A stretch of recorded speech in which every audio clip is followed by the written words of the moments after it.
Hello and welcome everyone. Am I audible?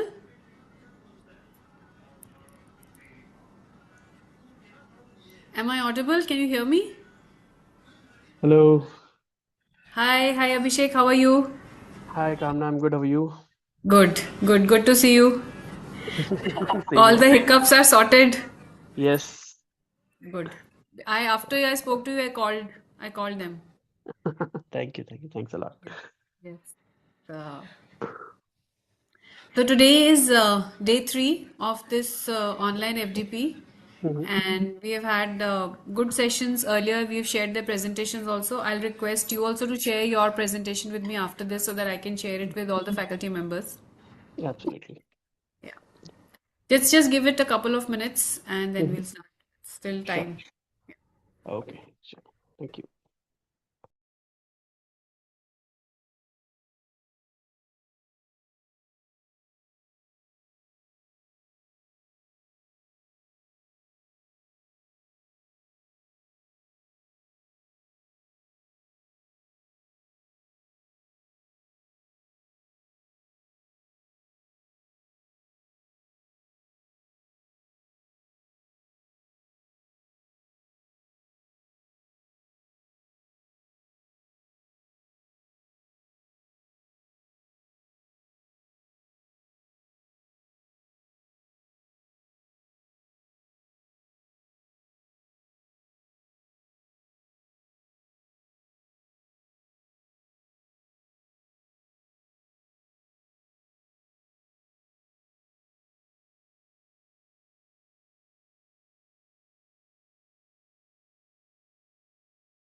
Hello everyone, we have started this session. Today's session is on cybersecurity. But before I hand you over to our trainer, Mr. Abhishek, I will just tell you the process for logging into the course, and also I will tell you about the assessment.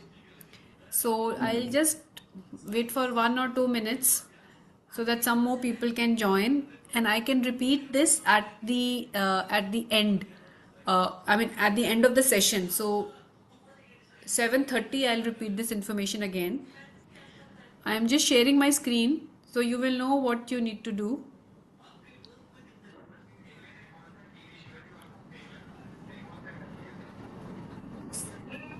So you need to go on Future Skills Prime.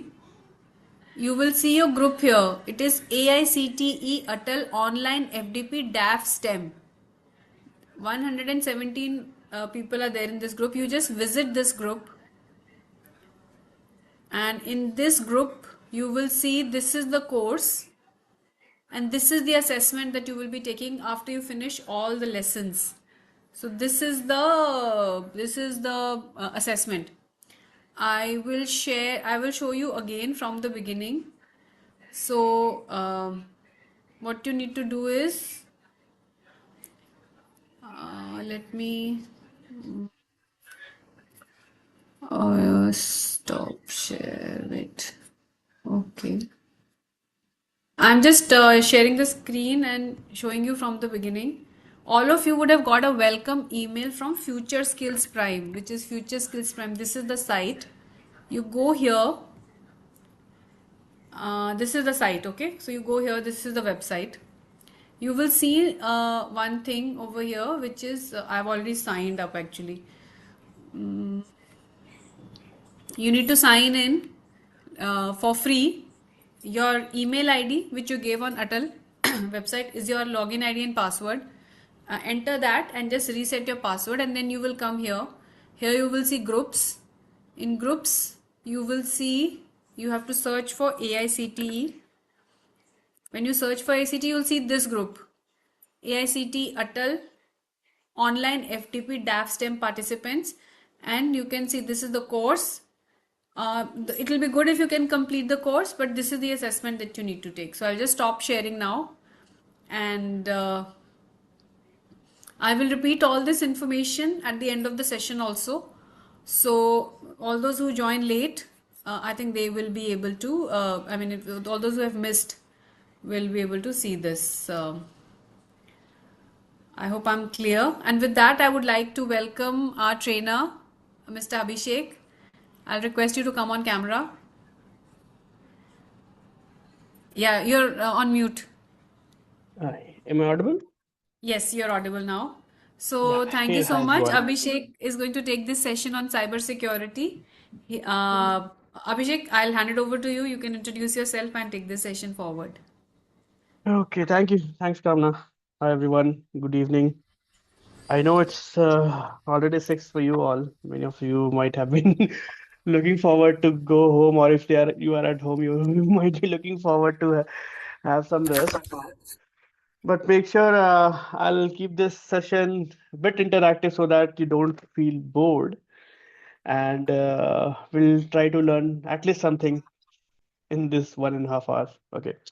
By the way, I'm Abhishek. I'm having around 15 years of experience in cybersecurity, data security, and bit on AI.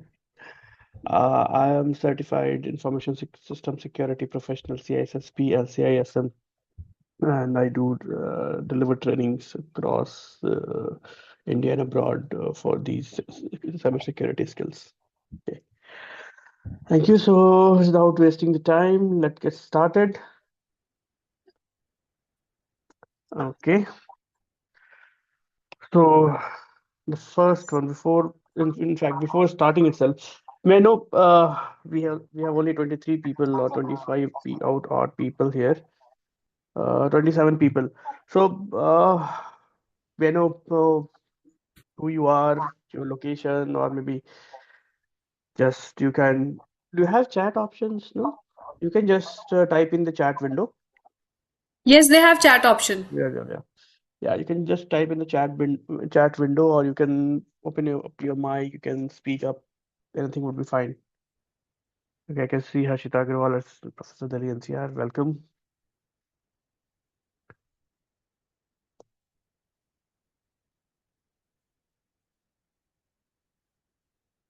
Only one. Everyone is sleeping.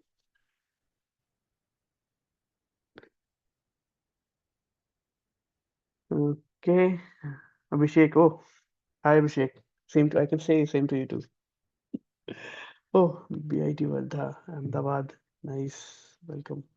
Hi everyone. Great. So, in fact, before starting, any one of you do you know what do you want to learn from this particular course today? Or anything specific you have in your mind that you would get to know in this 1.5 hours? Any query if you have, you can just speak up right now. Though I'll be covering many of the things in the next 1.5 hour. But it would be good if you have anything in your mind that you want to know, you want to learn, then probably we can take that as well. So anything, you can unmute yourself and speak up. I think everyone can speak up, right? Kamna? They may not be able to speak up, but Okay, they can converse with you on just chat. okay, okay, okay. And if they want to speak, Uh, they can just send me a request. I will unmute them. Okay, sure. Yeah, during the course, if you have any questions, just request Kamna. She will unmute you.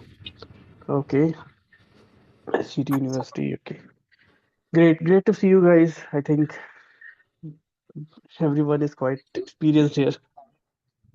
Well, okay, then let's get started. Let me share my screen. Mm, Where is the screen? Screen. Yeah, share. Let me know if my screen is visible. Is it visible? Yeah, it's coming. Yeah, it's visible. Okay. Let me know the slide is visible.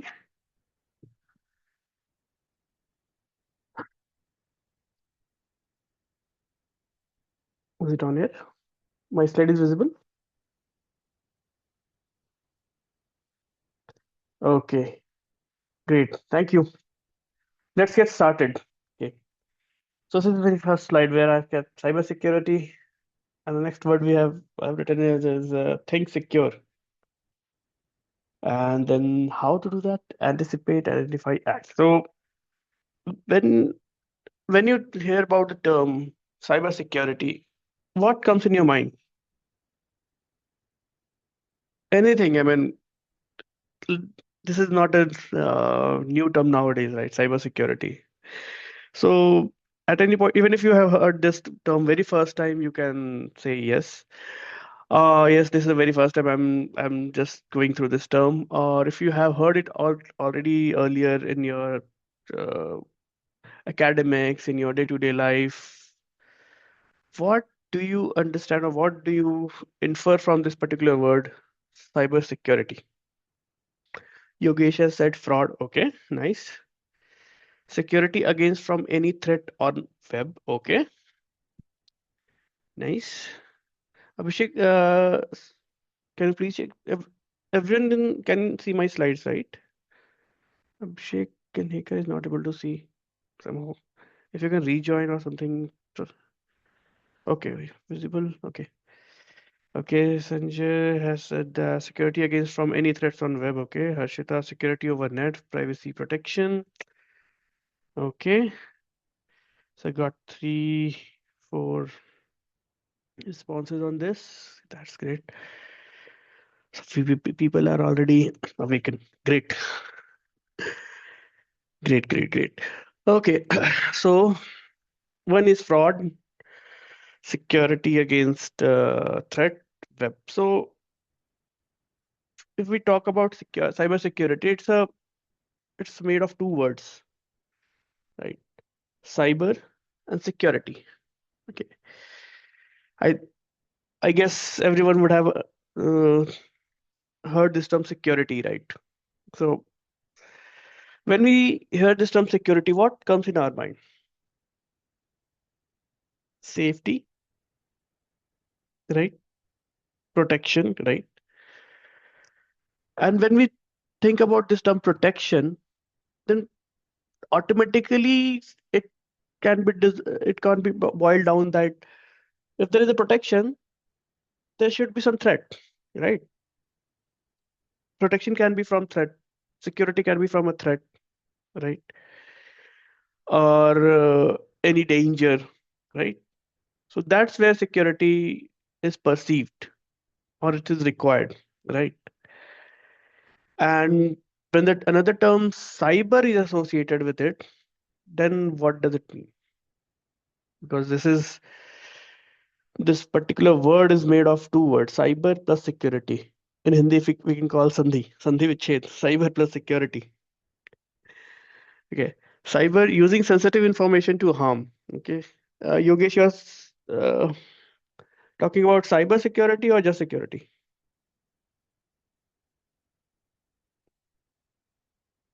Cyber. Okay. Cyber, you mean about sensitive information to harm. Okay. Any more viewpoints?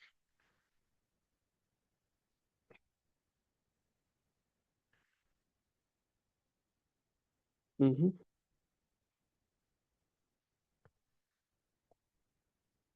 Like bank accounts. Okay.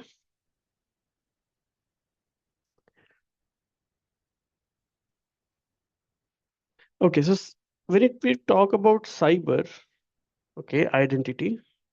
Nice. Okay. When we talk about cyber, uh, another term again, digital crime. Okay, digital. Fine. Cyber, when we talk about, it's more or less towards systems, electronics, technology, digitization, digital, yes. So when these two things club up, so when we need protection for anything that is any harm or any issue that has been turned up through technology, through systems, through electronics, through uh, uh, digital footprints, then we call it cybersecurity. So it is just not a technology itself, it's entirely a strategy which includes people, process, and technology. Because when we talk about security, who needs security? It's people. From whom we need security? Threats, right? Through which we can get security. Processes, on and where we can get the security. How we can get the security? Through technologies. Because the fraud or any mishaps has happened through technology. So it is, as a whole, as a definition, it is called as a practice to protect our systems, networks, programs from any digital attacks. Attacks can be accessing your data, changing your digital footprint, changing your identity digitally, destroying your sensitive data, extorting money, defamations, or interrupting normal processes. Everything comes within this cybersecurity. So if we let's take an example. So uh, if you remember, or some time ago, few months or maybe uh, a year and a half ago, there was a huge uproar when the airlines of the world were grounded. If anyone can remember, just 1.5 years ago, the airlines of the world were get grounded for some time. It was not, and the issue which was tracked down was due to the update in the Windows operating system. If you remember, right? So at that point of time, do you think that cyber security was compromised?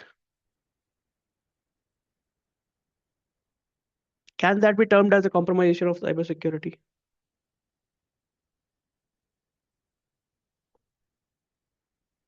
Yes or no? I can say two yes, but that was for the my previous question. But do you think that was a compromisation? No. Okay. So if you can see on the slide, my last words are in the slides are or interrupting a normal business process. So a flight that was a normal business process was a flight, people boarding on a flight, continuing their journey. So that was interrupted, right?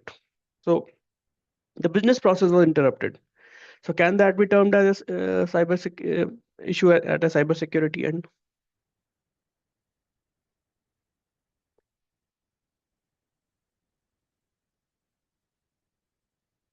The answer is yes. So at any point of time, if the confidentiality of the system, confidentiality of the data, confidentiality of the individuals, or availability of the system, or integrity of the data, integrity of the system is compromised, it is termed as a attack on as a cyber attack. So at that point of time, it was not an attack to be sure, because that was an issue at the patch levels. But as it was a compromisation of it was compromisation in the availability of the system, and the normal business as usual BAU process was halted.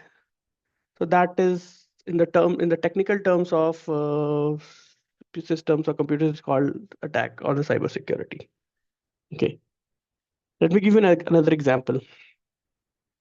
Nowadays, we do see different uh, suggestions from RBI, government, like about the fraud calls, digital arrests. So, is that a cybersecurity breach? Can we term that as a cybersecurity breach?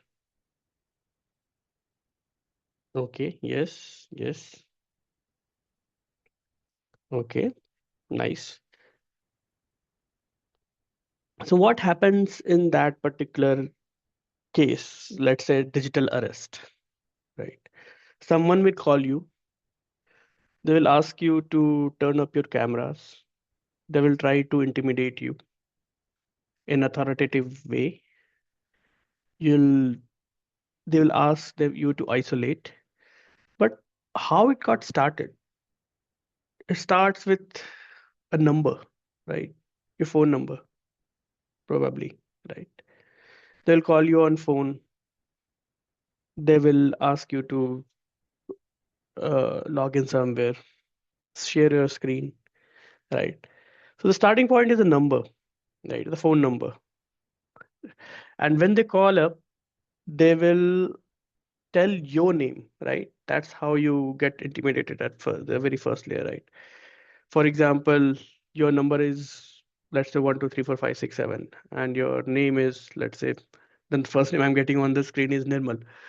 Okay, your name is your number is, let's say, Nirmal. Your number is 1 2 3 4 5 6 7. I call you on your number and call, hey Nirmal, right?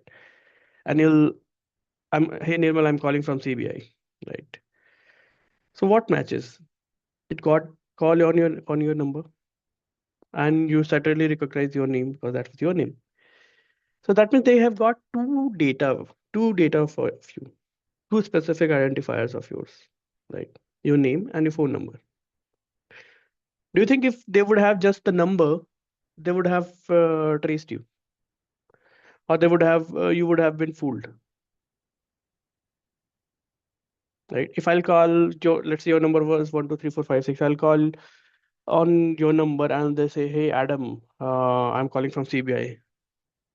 Would you would it would you even think of it? Would you even attend that call? Or would you even listen that in attention mode? No, right? So in this case, there is a compromisation of the confidentiality of data. That means your number and name is leaked out. Ideally, it's readily available nowadays. One can find, but yes, your number and name is leaked out.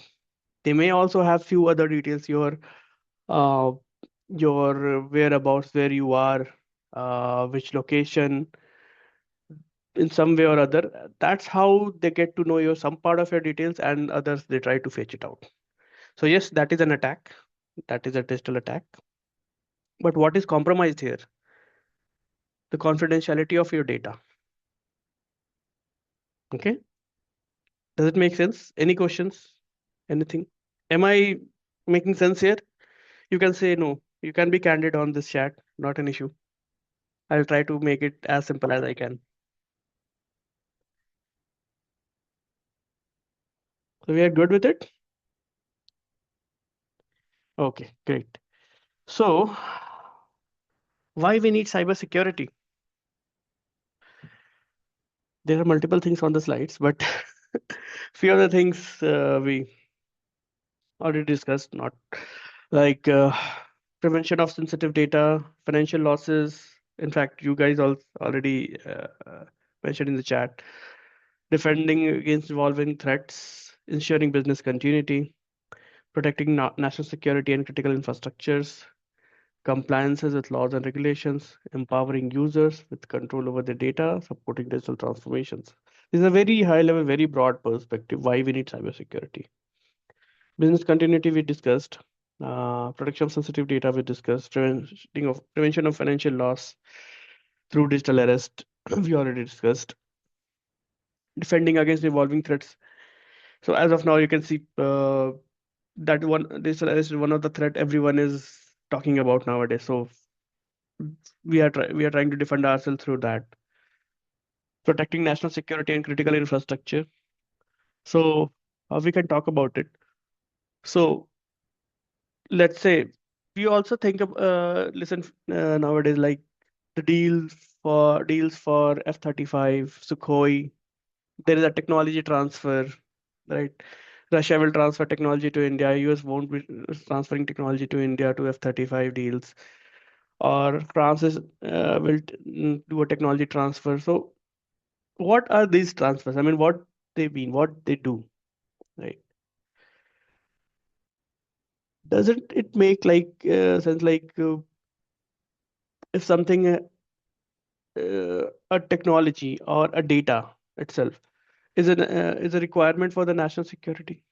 For example, if if you remember some few months ago, one F-35 was grounded in Cochin, right? So if India or any other country would have been able to penetrate into this system of F-35, then would that have been called as a threat to national security for Britain, UK? Because that 35 F-35 was of UK. Would have been that have been a breach?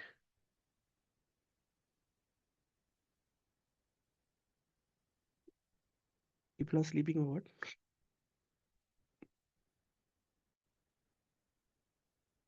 The answer is yes. And these machines, in fact, just not of Air Force, not only this military protection of national securities across the nation, right? Protection of critical infrastructure, because nowadays you can see the technology has penetrated into our homes everywhere, from the phones to the electric meters to the Alexa or any devices which you are using. Everything is electronic and that is well connected, right? So breaching into that could be a breaching into your home.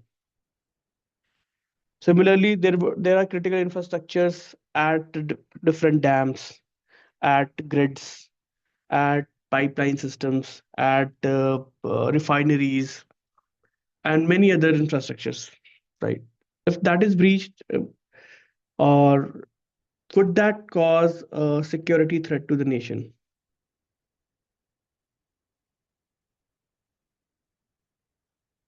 Yes, right. So we need to have cybersecurity across the system everywhere. Okay. And why it is required? Compliance with laws and regulations. That is one part of it. So for different systems, for different ways of protection, there are laws and regulations. You would have heard about GDPR. You would have heard about uh, where- Indian Data Protection Law, Singapore Data Protection Law. Uh, then you would have heard about PCI, Payment Card Interface Infrastructure, Data Security Standards.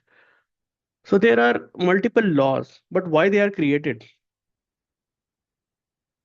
Anything? Why those laws are created or regulations are created?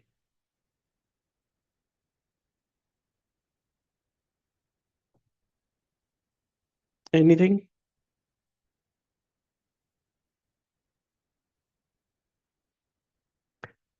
Okay, to control. Nice. So uh, let me give you an example. Okay, to protect the users. Yes, nice. People should not misuse. Yes, right. One of the real time example is you would have heard about a system named Kavach is being installed in the engines of Indian Railways, right? You would have heard, right? Earlier it was not, though the Kavach was invented, I think 10 years or more than that, 10 years ago or more than that. It was slowly uh, integrated into the trains, but now it has been increased. The integration has been increased, and now for the Vande Bharat trains, that is all standard. So when we say standard, the word standard, that means all the system trains will be fitted, will be already fitted with those particular systems, right? So when we talk about laws, regulations, these things standardize the approach of the minimum requirement of a product to be available in the market should have these minimum security guidelines met. These minimum security criteria met, right? That you should not be the passwords, for example, if you're logging in, the password should not be stored in clear.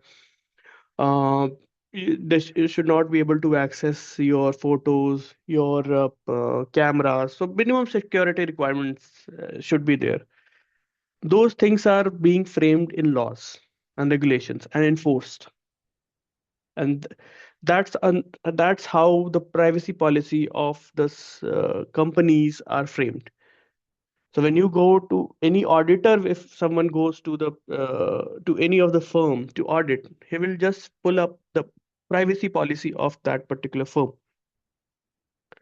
Agreements, privacy policies, which they host, that is available publicly. They have to make it available publicly. What data they are fetching, what data they are asking users to feed, what data they are asking, they are uh, accessing from the phones, from the systems, and how that is used.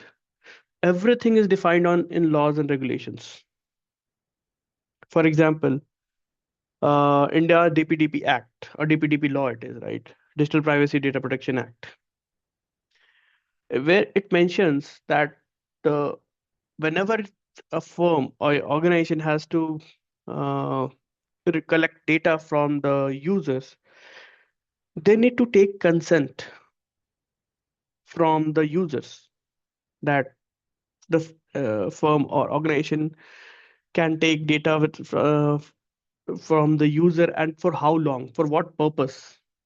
So all these things are governed or regulated by the compliances or regulations. Okay. Similarly, the cybersecurity enhances or empower users to have more control on the data, and also help in transformation of digital support the transformation supports digital transformations. Any questions? Anything? Okay, I'll move ahead. You can just ping the questions if you have. Okay. Okay. Why we need cybersecurity? So, on a very broader perspective, why we need cybersecurity is for privacy and human rights. It builds trust and reputations.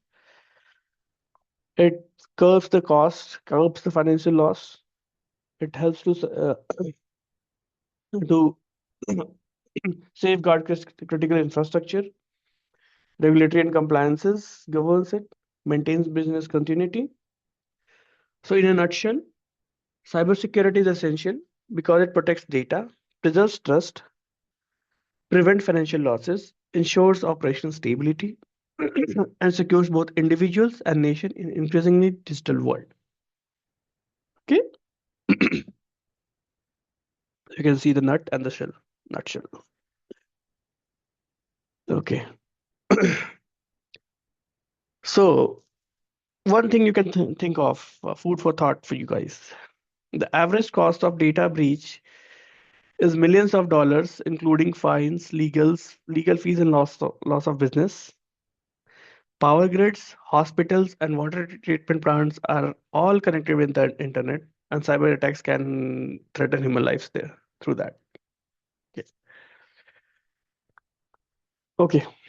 Now we are coming to the very basic part of the very fundamental part of the cybersecurity, that is CIA, confidentiality, integrity, and availability. This is a triad. This is a triangle.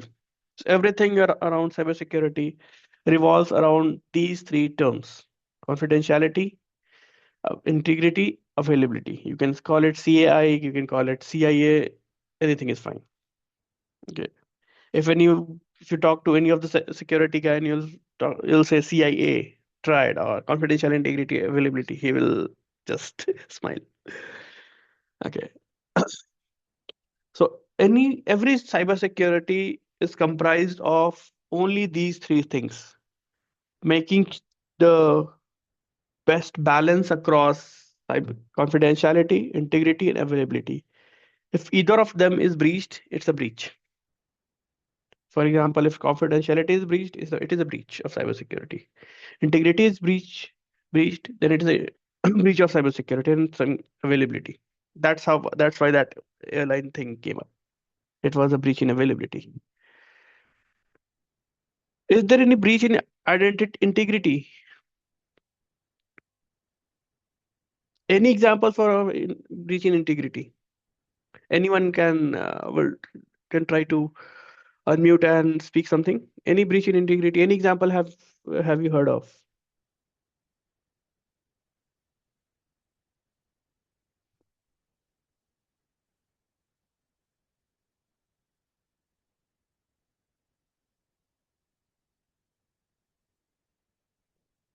Nowadays, that is again also going on. I mean, I'll give you a very good example.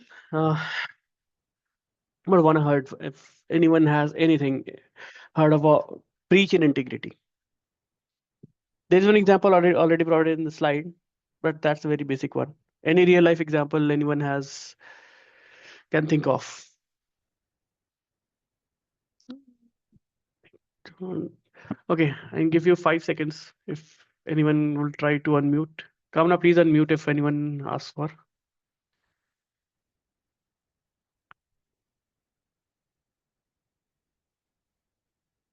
Okay, okay, no one, no issues.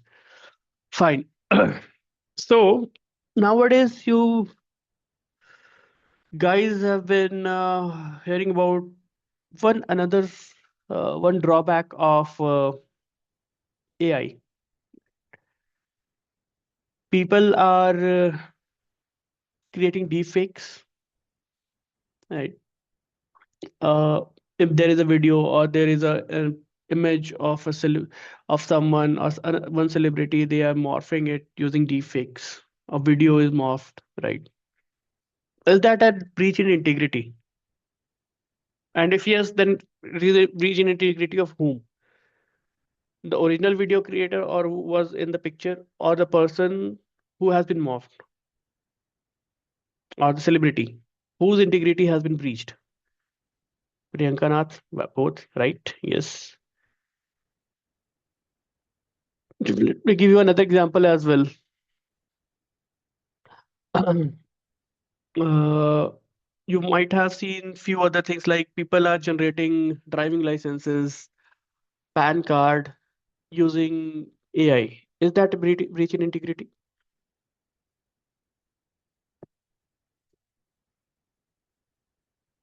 Yes. SP Umail, you are saying the data must be within the company. If it goes out due to non-integrated, it is difficult. I'm not able to get it. I mean, if you can explain that a bit. If you want to get unmuted, please speak up. I mean, you can ask for it,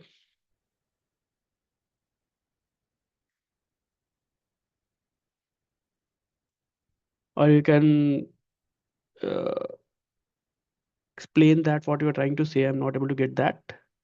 That data must be within the company. If it goes out due to non-integrated, it is difficult. I mean, what? I'm not able to make anything out of it. Sorry. Okay, yes. So both are breach in integrity, right? Because in first case, there is a breach in integrity of both creator as well as the celebrity.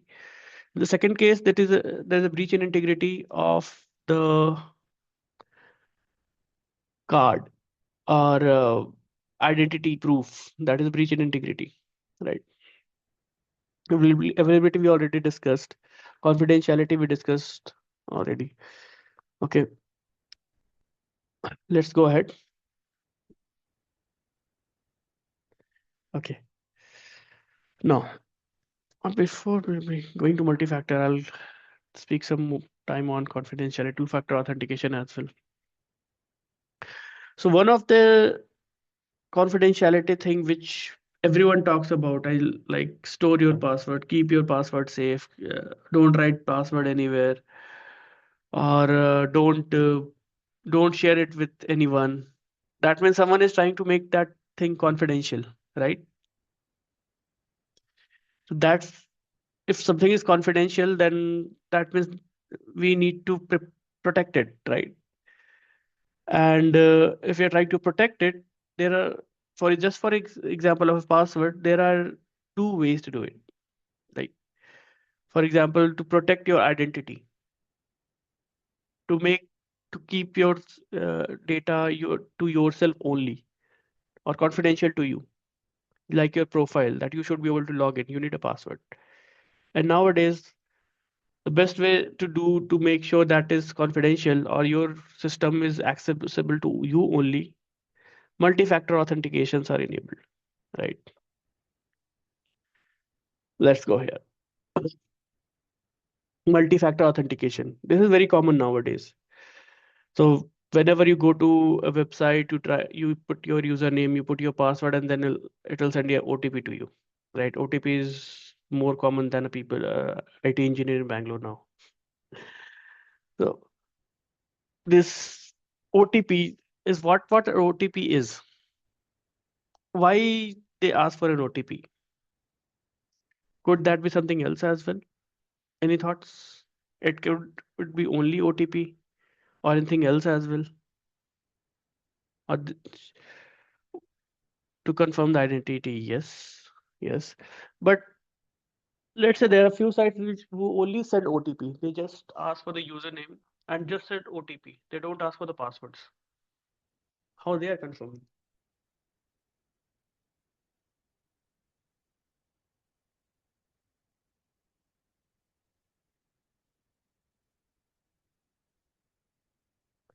Okay. So the question is, nowadays you can see on sites they ask for the username when you are trying to log in. They ask for the username, they ask for the password, and they'll send the OTP, right? Few other sites, they will just ask for the username or phone number, and then they'll just send the OTP. They won't ask for the passwords. In the very first case, it was mentioned that to confirm the identity it is required. Oh, is it volume is low? Is it with everyone? The volume is low? Mm, just a second, let me check. Sorry. Uh,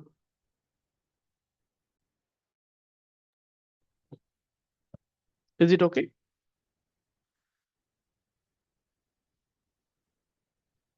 Is my volume okay now? Okay, okay, fine. Might be some mic placement. Okay, so two-step verification and confirmation. Yes, right.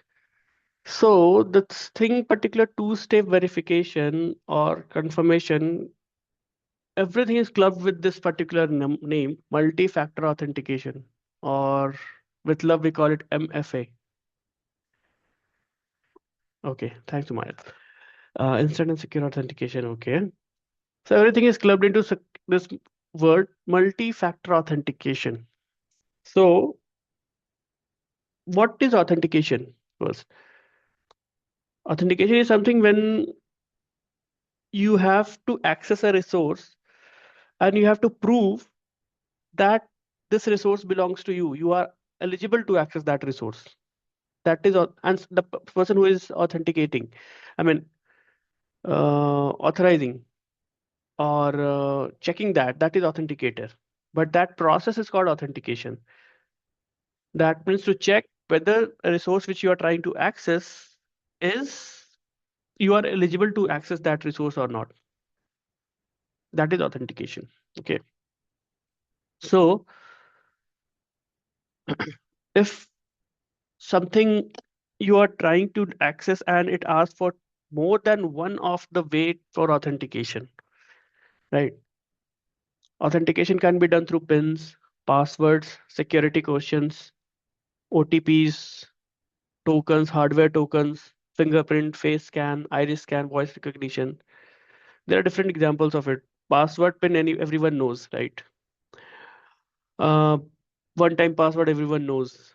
Uh, I'm not sure about hardware token if you have used, uh, or authenticator app if you have used, but something like voice recognition or face recognition is one way to authenticate. So, for example, if you go to your office, if you go to your school, or if you go to your relative's place, and they just recognize with your face, right?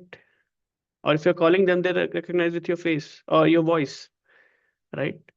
And then they respond. Nirmal saying authorization gives authentication. I'll come back to that. So then they respond, right? If someone with your face, what I say, with a mask of your face will go to office or at a relative house, will the talk to them? If I'll go with your face mask, will they talk to me? No, right? That means they are authorizing, authenticating at their ends. That goes instantaneously, right? Because we have grown like that, grown up like that. So that is again an authentication. But how a system will do? System doesn't knows you, right? They need to learn about you, right? So that is one way. So something to authenticate by a system, there are three different ways to do it, or three different factors. First is something you know, that could be a password, PIN, security question you might have filled up too many times, like after entering the password or when setting up a profile or account, you used to select the questions like what is my pet's name, what was my pet name, what was the name of my first teacher, what's my first name of my mother, like that. That is security question. Something you have, like one time password, right? That you get it and then you feed in, right? Hardware token or authenticator app. You might have a Microsoft Authenticator or Google Authenticator or the Authenticator on your phone. You there where the OTPs are generated regularly and then you feed it to the system. Or something you are. That means your fingerprint or face scan, iris scan, voice recognition. So are those things there? Like utilization of these two of the factors, like whether something you know, something you have, or something you are, any two of them leading to the successful completion of that process is two-factor authentication. Or when there is more than one factor associated, we call it multi-factor authentication. So two-factor authentication, multi-factor authentication, both are used synonymously. If you're using more than one factor, that means a combination of your password or OTP, or just the combination of your OTP and face scan, iris scan, voice recognition.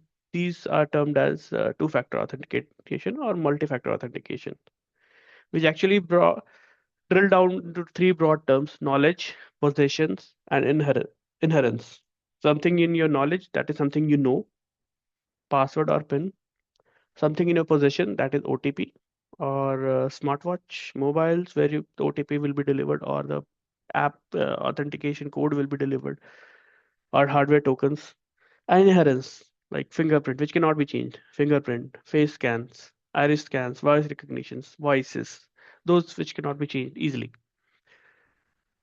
Those are termed as those three.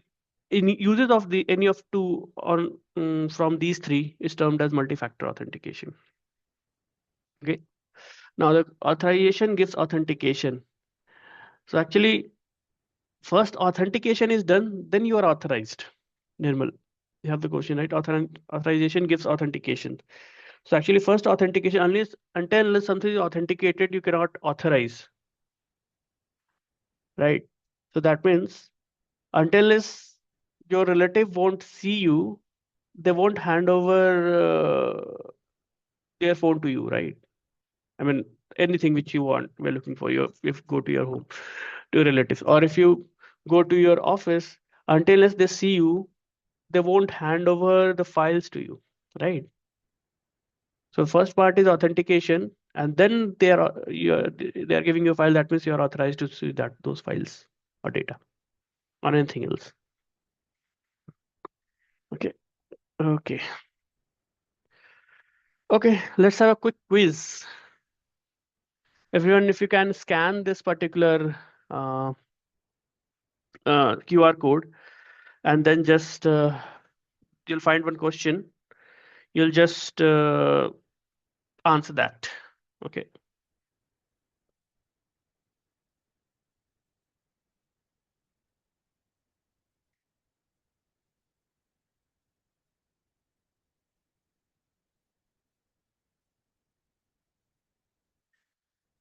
Everyone is able to scan it.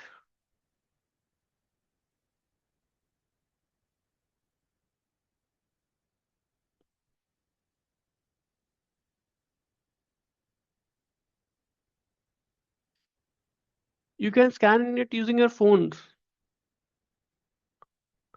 Or what you can do, you can, if you're using, if you're connected through phone, you can take a screenshot of your phone and then scan it from the photo itself.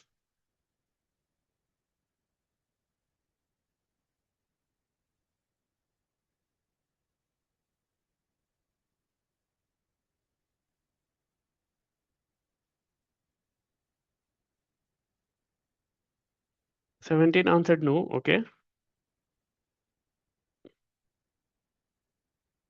18 answered no. Okay. 2 answered yes. Let me clear it. Okay. Can you do again? I have just cleared. There might be some noise from the previous sessions. Can you just do it again? The question is, I go to bank branch with self-check. It is a multi-factor authentication, yes or no?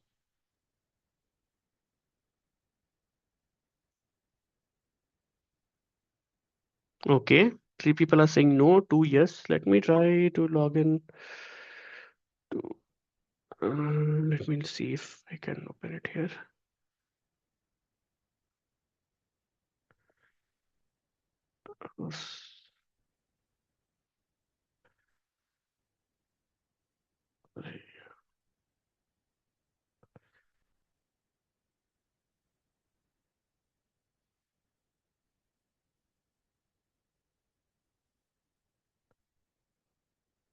Okay.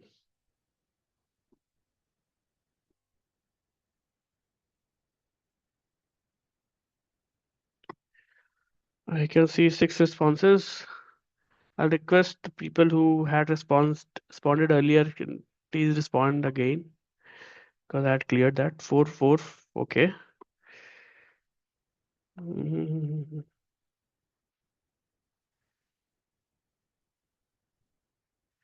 4, 4. Okay. Let's give 2, 3 minutes to people.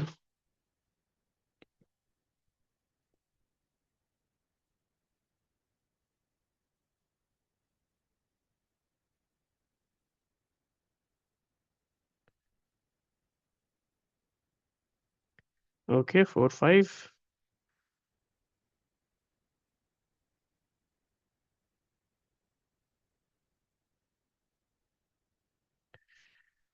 Okay.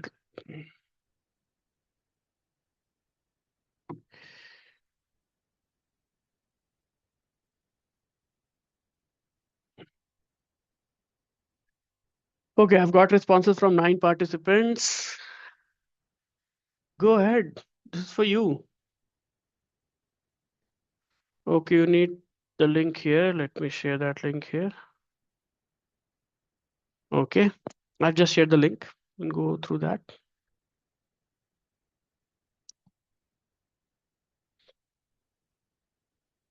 You can scan from the screen as well. Got 10 people. Okay. Interesting. Things are getting more interesting now. Nice. We have got 49 participants. We have just got 20% of people. How this will work? Yeah, I've already pasted the link in chat. Okay, okay, okay. Sorry, it's going to host and panelists. Sorry. Okay, I just shared that again to everyone.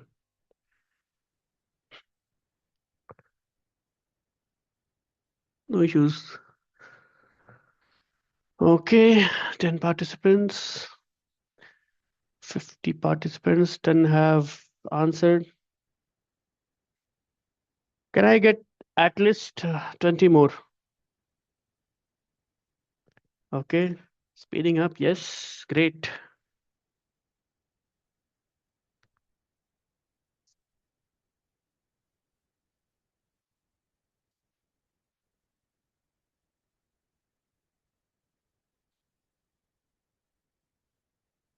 Okay, 12, one more. Great. Got 14 participants. Chirag, no, I mean, your answer is no, or you are not able to access the link.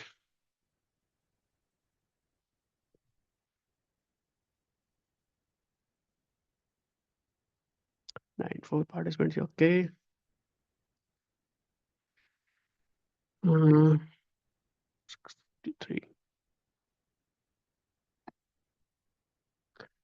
Okay, answer is no from Chirag. Okay, it's not a multi-factor authentication. Okay,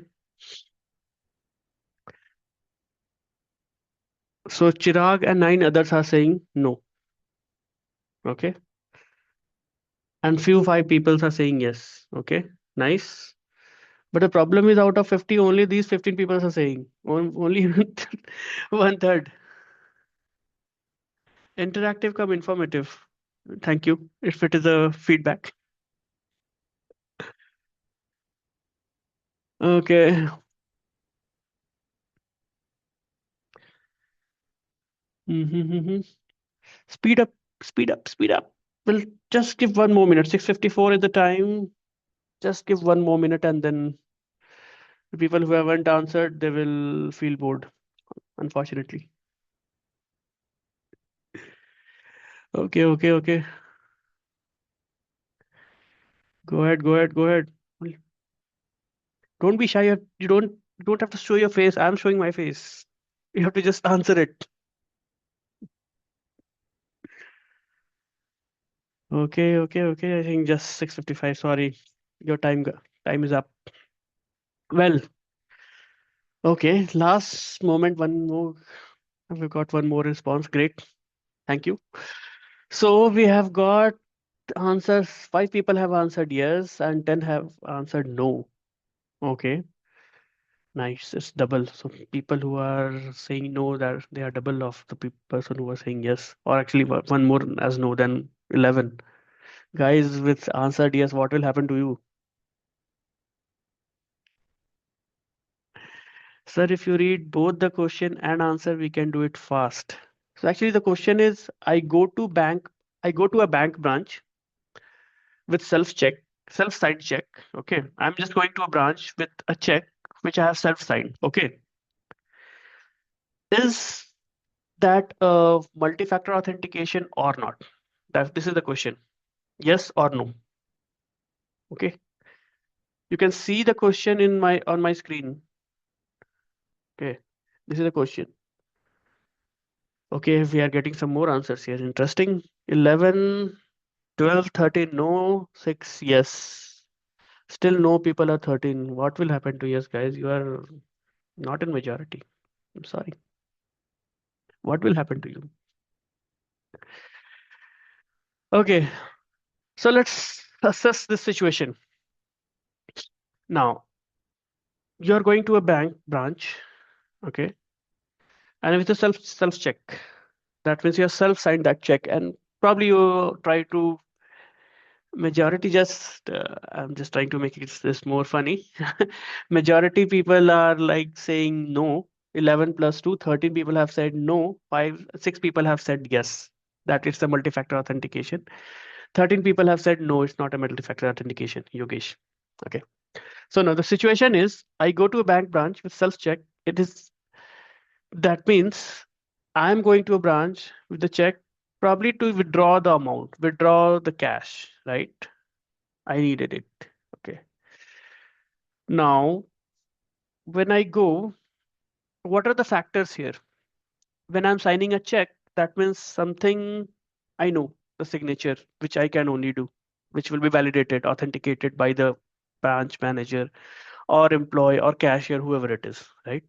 So that is one factor, right? Yes or no? Is a factor? That signature is a factor or not? Yes or no?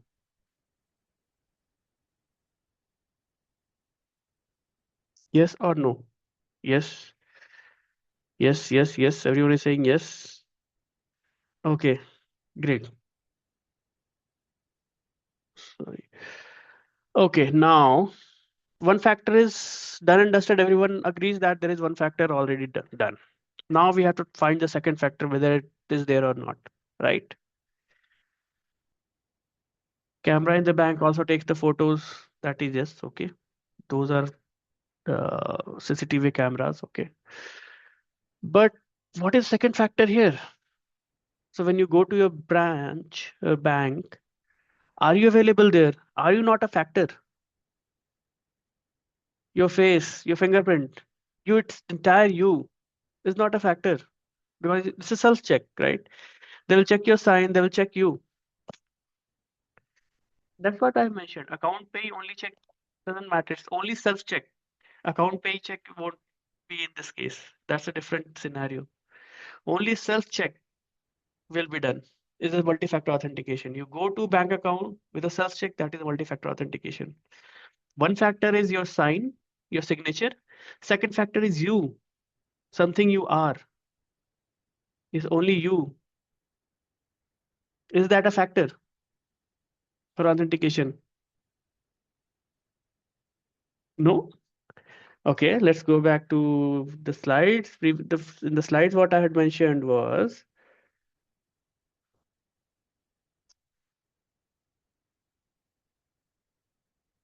right? Something you know, something you have, something you are. You know your signature, and something you are.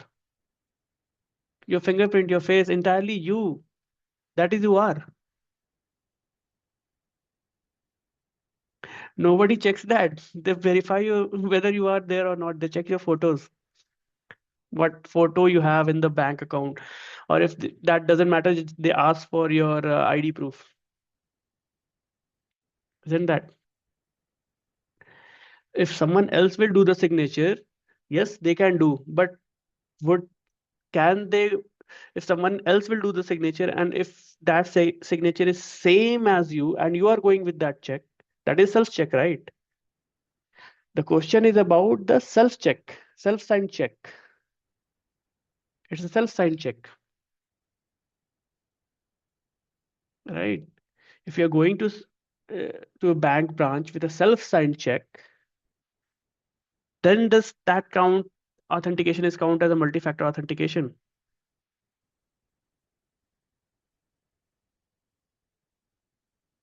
Yes, someone can do your signature, but you are going with your self signed check. You are all going with your check. It's no one else going. It's you who has signed it in your check, and you are going to bank to get the amount withdrawn. The bank will verify your signature in front of you, right? So first factor is your signature, and second factor is you. Someone can do your signature. Agreed. Someone can also know your password. Agreed. But that they cannot imitate you, right? You are your identity. So is it a multi-factor authentication?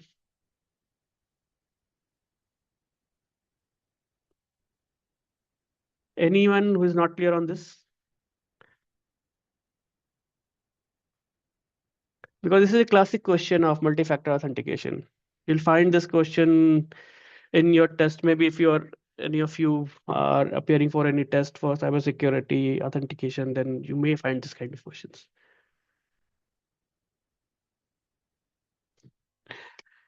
I go to bank branch. The first letter is in the sentence I. I'm Amy. Amy Choksi, right?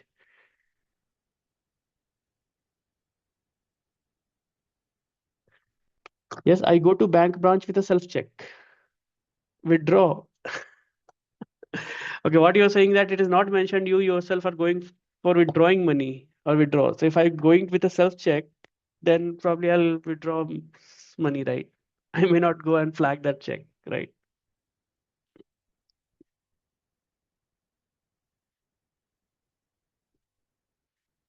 No, if someone else will be going, then won't be two factor. So if someone else is going with a paycheck of yours, or if someone else is going with your self-check, then that is not a two factor. Okay, because first is self-check can you can only go with the self-check. Someone if you're saying sending someone else, that's not good. You should not do it. Okay. Ideally, nowadays, bank people would call you and check whether you have sent the guy or not to do that. They do verify. It may be to transfer money to other account, correct? It may you may transfer, but again, the factors are there. Your sign and you. The question is about factor authentication. You may withdraw, you may transfer. That is okay, right? But usually, when you go with a self check, that means you are withdrawing money, and when you at the place of two, you mention self. That is what self check has been mean.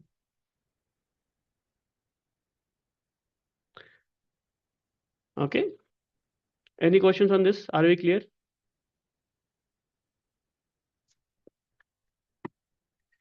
Okay. Let's move ahead.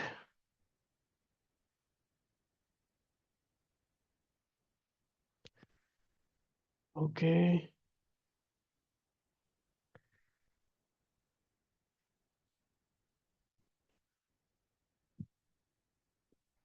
Now, there are a few domains of cybersecurity: uh, network security, application security, information security. The answer is yes. That's a multi-factor authentication, Umail.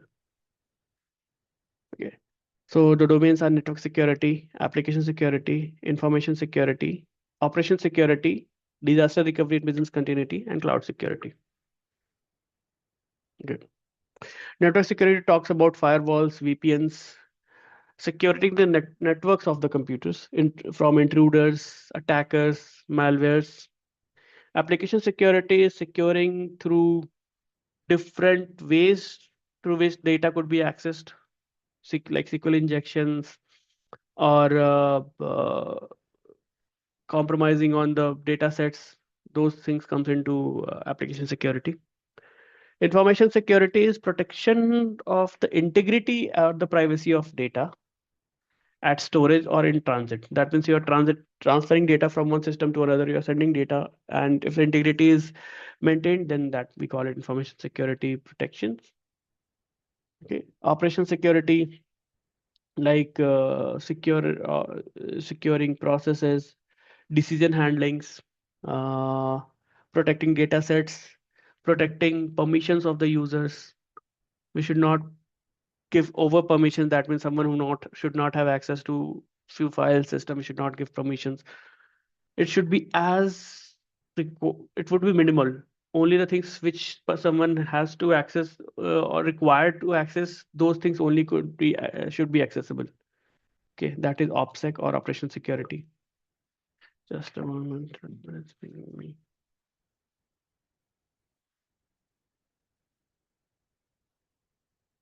Okay. Okay.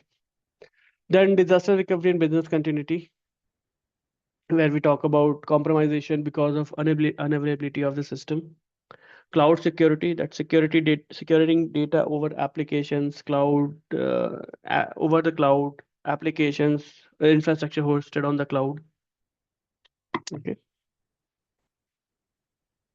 The common threats nowadays are man in the middle attack, denial of service, SQL injection. The airline example was a denial of service.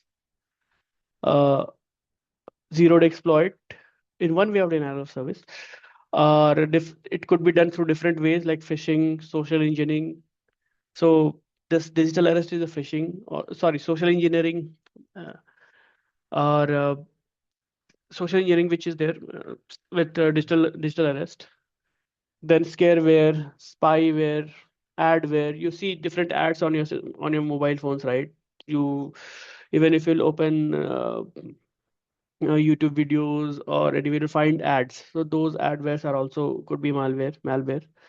Worms, viruses, spyware, scareware, ransomware, all this comes under the different common threats of cybersecurity. On a very high level, a malware is a software designed to harm the computer in one way or other. A virus is something which attaches to clean files or the actual files, and it spreads. So virus is not specifically a file.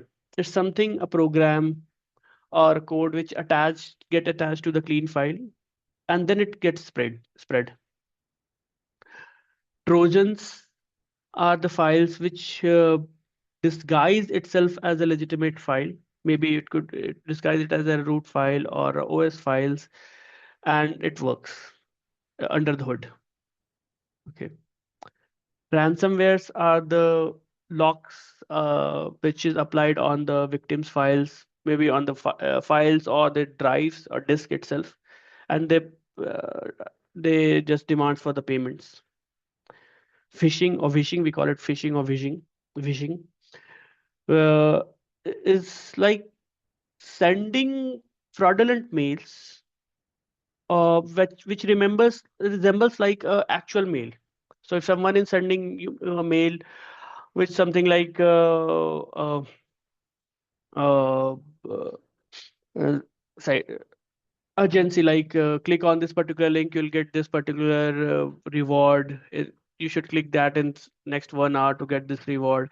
And when you click that particular link, you actually landed up somewhere else where they ask with your phone number or maybe few other details like credit card number. So those things comes under the purview of phishing.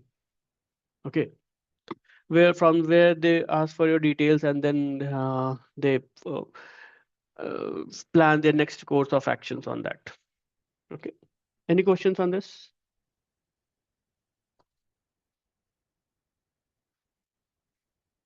Okay. Okay. This is the overall uh, data we got from cyber data security uh, data security org, which is in India. Okay. Which says that out of the different categories of cyber threats, phishing and social engineering makes up the 80 to 95% of the breaches. And that is actually 60 to 30% of all data breaches.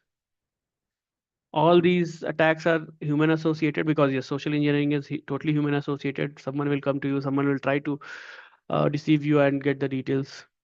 A very easy social engineering you'll think of is like when you go to any malls, people would have been standing there with some coupons, right? They will give you a coupon, and then they'll ask you to share your number for registration, right? What they're doing for just a small reward, they're getting your number, your details, and then will try to upsell few other things to you. That is one way of social engineering you might have encountered anywhere, or other maybe on the railway stations, on airports, in malls, or anywhere else. That is social engineering. Another example of social engineering is like you might have seen videos, or you might have experienced where few very a family maybe of a husband, wife, and small child is roaming on the streets, and they in good clothes, and they will say that I've lost my wallet, I've lost my luggage, and can you help me with some money, right? You might have seen these videos, you might would have experienced as well.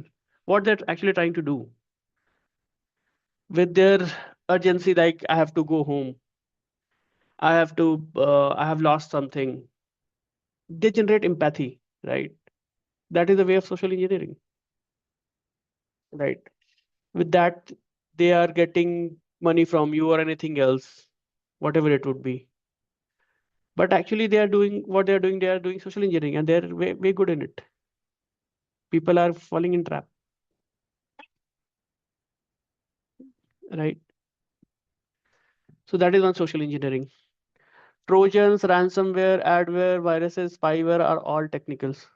Or, or everything is done on system, but the first one is social engineering is totally associated with the humans. Hit yes or no, anything. If you have encountered it, or you have seen it, or you have experienced it. Anyone or no one? Okay, no one has experienced. That's good. No one has seen the video. That's even better. Okay, okay. Abhishek has seen it. Nice. Same to you. Next gen threats could be AI advanced threats, AI powered adaptive malwares, deepfakes, fakes, enhanced social engineering, data poisoning attacks. Infrastructure threats could be cloud API vulnerability, supply chain compromisations, critical infrastructure attacks. Emerging vulnerabilities could be zero-day exploits, platform vulnerabilities. These are the different threats which are evolving, and that will evolve with the evolution of technology, evolution of systems. Everything will evolve. New day, new threats, new types of threats would be there. But the best thing is like how to get onto it. Every time if someone is trying to fraud you, he's one step ahead of you. You just need to know that. That's it. That is the only silver lining between uh, to be safe or sorry. Okay.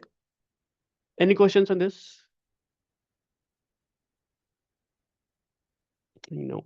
Okay. Now, let's spend some time on the user data control. So if you remember, I was talking about the compliances, laws, regulations, what they're actually trying to do with the standardization, with the laws, what they are actually trying to do. For example, I mentioned about, right, consent, that as per DPDP in India, GDPR in Europe, organization has to uh, take the consent of the users. So what is they are doing with that consent? I mean, what power they are giving to you? Are they giving control of your data? Power to control your data? Yes or no?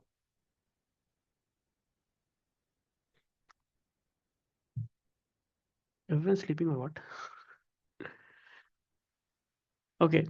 What they're trying to do is they are giving control uh, of your data to you.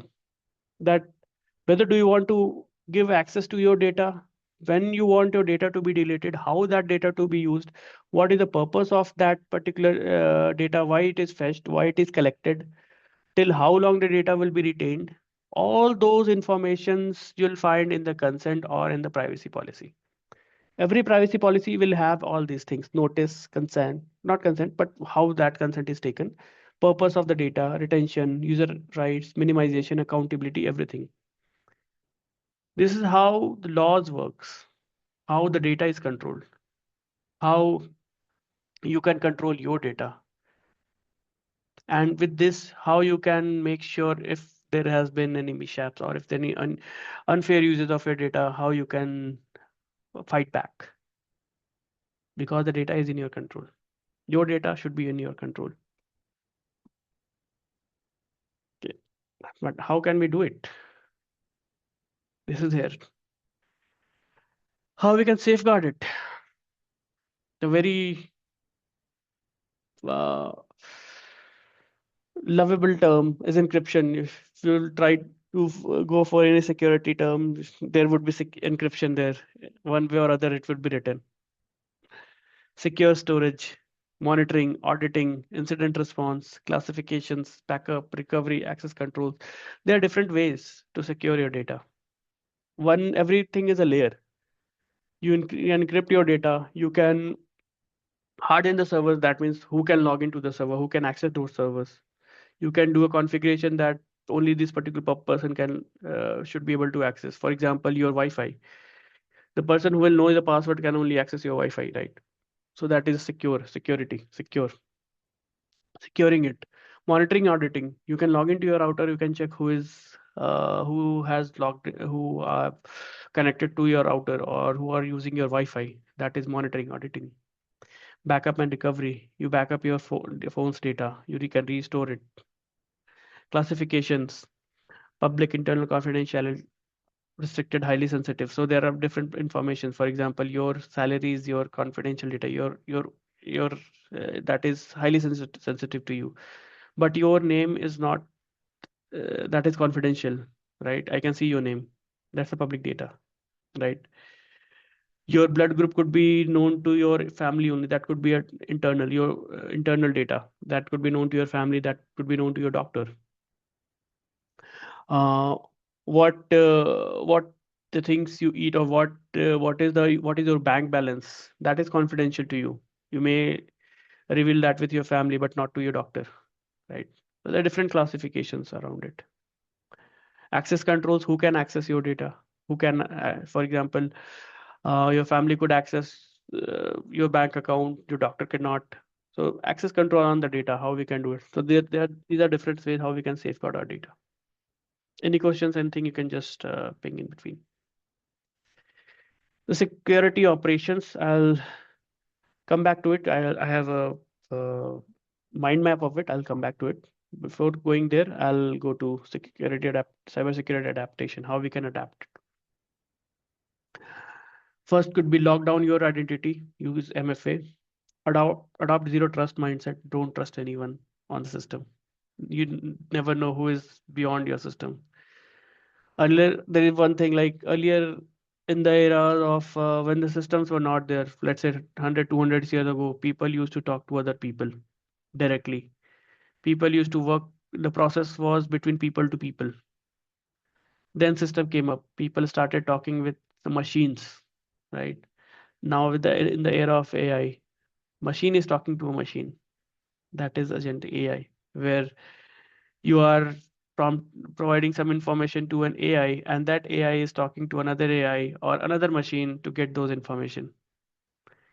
So you should not trust. The trust thing is actually required. Patch everything always. Usually security updates are coming every now and then. So it's good to patch the things. You should have the backup your data of your data. Secure should have use secured connection, avoid use of public Wi-Fi, mainly the open Wi-Fi's. You should define your endpoints. Endpoints are your systems, your computers, your mobiles, your iPads, your Alexa, your camera, anything where you are actually accessing the system, that is your endpoint. The consumption point is your endpoint. Your phone is your endpoint where actually you are actually visualizing the websites, browsers, anything. The data, your TV, that is again an endpoint. Your system, your computer is an endpoint. Your laptop is an endpoint. Your CCTV camera is an endpoint. So defend them in whatever possible. Just not like one way, like patching. For example, if you have camera installed and someone will take that camera, you're not able to defend that, right? That's the breach of your availability of your camera. So defend in multiple. Think of those ways. Okay. Okay. Before closing, I'll just show you the mind map which I was talking about. Mind.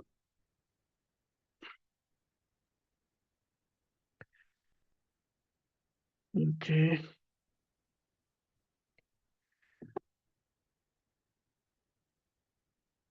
Okay. So these are the different security operations. Oh, okay, it would be very small. Let me zoom in a bit. These are the standard security operations or list of security operations based on the different activities like digital investigations, monitoring, logging and monitoring, operational processes, incident responses, back business continuity and DR, disaster recovery processes, physical security controls, personal safety. I'll just provide you an overview. Okay.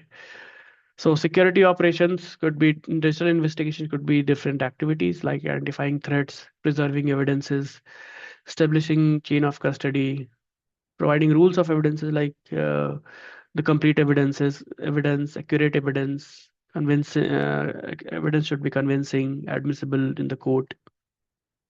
Then logging and monitoring, where we talk about egress monitoring, which is going out, what is coming inside, intrusion, what data is getting into the system, what data is going out of the system. For everything there are tools. Okay, incident response. If there is an incident, if system is down, if your data has been hacked, what is the how you respond to that incident, like declaration, investigation, containment of that incident. That means if something is breached, what part of the system has been breached. That is the containment, isolating that system, analysis of and the tracking, post incident learning, repair and recovery. Operational processes could be patch management, change management, applying patches, applying changes, problem management, applying incident, trusted recovery, recovering in a trusted way. Then BCDR and testing, that is business continuity and DR, where we do testing of the business continuity and recoveries. There are different ways to do it: partial interruption testing, full interruption testing, parallel testing, simulation testing, checklist of the testing, just checking the checklist whether how it will work, and reviewing them. Similarly, for disaster recovery, response of the disaster recovery, disaster, activating the team, communicating. Communication is very essential part in the security. If there is any breach or anything, if the first thing we should do is communicate. Okay. Reconstituting operational recoveries, operational at the hard site, that means something which already burning, uh, make it use out to the fullest. Warm site, cold site, mobile site, service bureaus, different ways of disaster recovery. Then there is physical security, where the very first security is fencing, walling, bollards, doors, windows, locks, CCTV, guards, dogs. The different ways of physical security. And the personal security, like traveling, coercion, privacy. So all these things comes under security controls. Okay, I'll share this slide as well. So this is the entire part of the security control. If you are done with all of them, you are done with the security. Okay. Okay. So I think this is the part, and this is thank you. Any questions, anyone? If you have, I'll just go to the first slide. Any questions, anyone?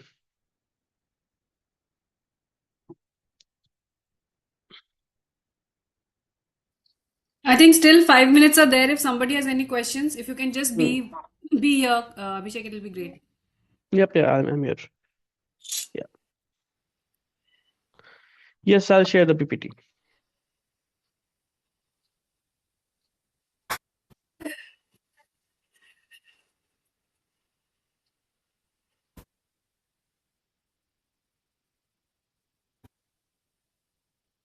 No questions? Everyone is sleeping? 51 people. For only one question. There will be an assessment also. So if you Okay. have any doubts, please do clear your doubts. Yes.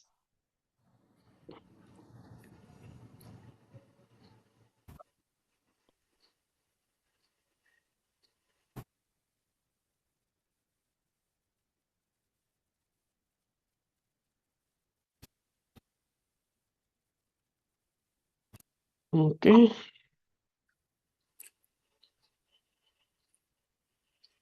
No questions? Great.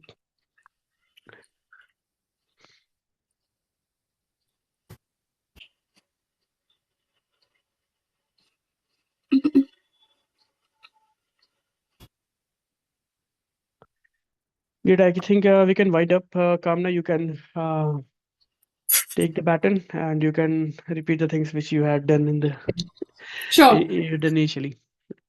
sure, I'll do that. Okay, thank you so much. Please do share this deck with me so I'll do. that I'll do. I can share it forward. Okay, sure. Yep. Sure. Okay. Thanks, everyone. Thanks for your time. Thank you. I'll just repeat the instructions. So, your assessment will be on the Future Skills Prime platform. Um, I am typing that over here.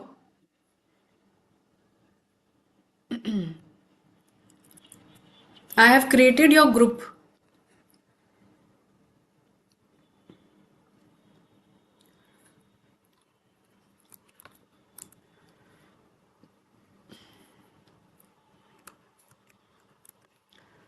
Here is the website URL. I'm sharing it in the chat.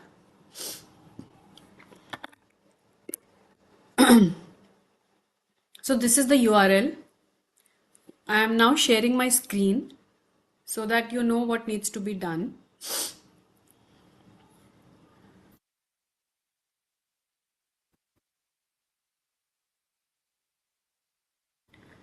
So when you go here and you don't have to pay anything for the assessment, please understand this is a free assessment, free course. So you go here and you sign up for free. I'm already signed up. I have a login ID. So when you sign up, you will sign up with your email ID which is registered on the AICT portal, and your email ID is your password. So you first give that and then you reset the password. Okay. So you do that and give in your details, your fill in all the details about you correctly, and then so I'll just go to the next step, which is logging in. As you can see, I already have a password and login, so I'll just log in. I hope it's clear till now. Over here you will go to groups. Now we are in the portal. After signing up, we're in the portal. You will go to groups.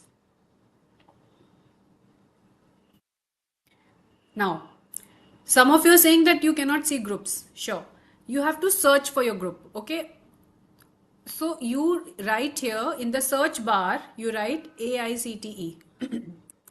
Press enter. So I have three groups.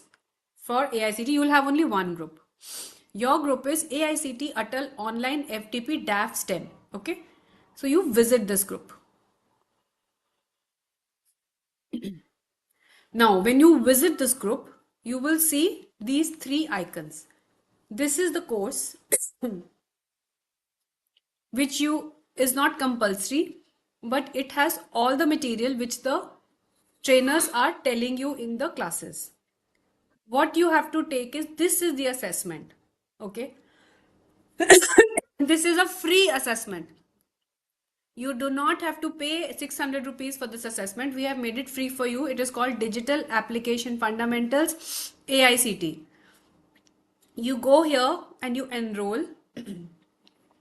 I will not, it will ask you to confirm. I will not confirm because otherwise the test will start.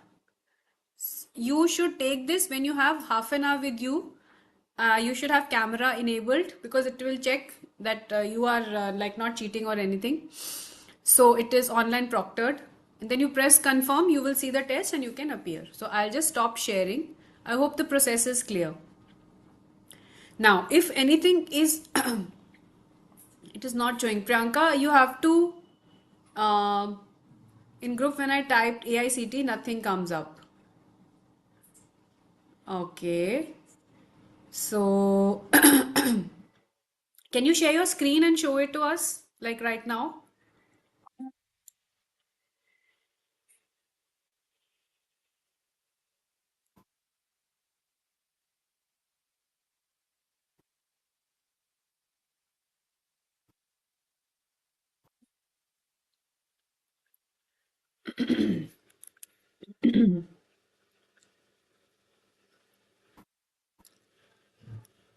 Okay, do one thing. Just go to public groups and then go to private groups. So there are two groups there, public and private. Go to public groups. Can you see anything? I'll show my screen. Cancel. So if I go to groups, I'll share my screen first.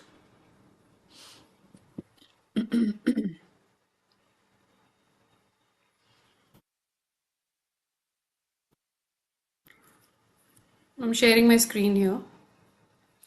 So when you go to groups, there are my groups and public groups. You click on public groups and then you come back to my groups. Can you just do that and let me know if it's still working for you or not working for you? No, no, public group, nothing will come. Okay, I will let you share your screen, Priyanka. 1 second. Give me a minute. 1 second. 1 second.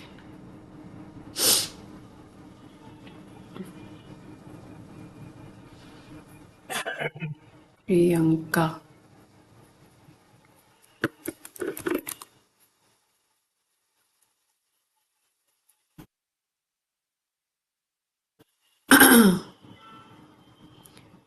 Priyanka, I've promoted you to panelist. Okay. So now you're a panelist. You can share your screen as show us.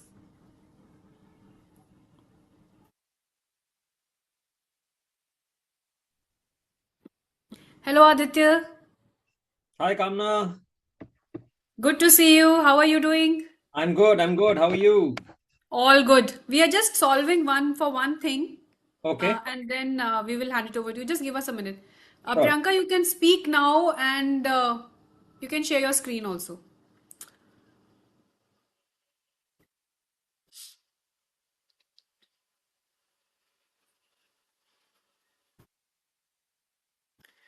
Okay.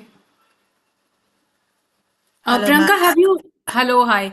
Priyanka, Yeah. have you logged in from the email ID which you Yes. registered on with? Okay. Yes, ma'am. I'm done with that only. Okay.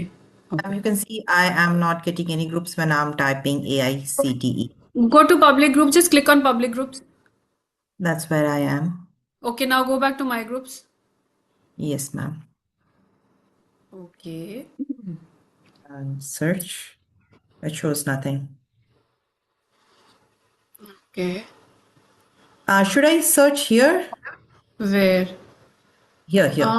That okay, but we need you to be part of that group. Only then you will be able to see the assessment. Ma'am, here these all things show up. Okay. Okay. Sure, sure, sure. Can you type your uh, okay, I understand. I'm just going to take the screenshot of that zero, okay, and take a screenshot. I'm writing it here. Take screenshot and send it to support at is anyone able to see their groups? I just want to know if anyone is able to see their group, they can also just chime in.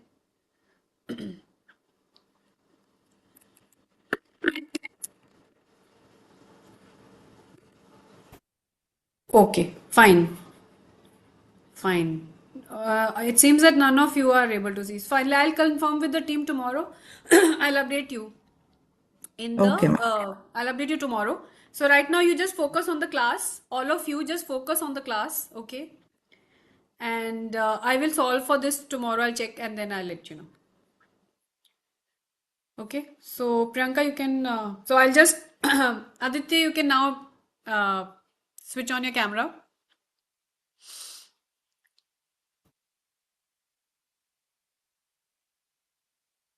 So we'll figure out this problem and I will have a solution for you by tomorrow. In the meanwhile, please let's move on to the next lesson. And we have Aditya Johar, who's a technical expert. He's here to take this class and he's from Orange Mantra. And over to you, Aditya. Won't take much time.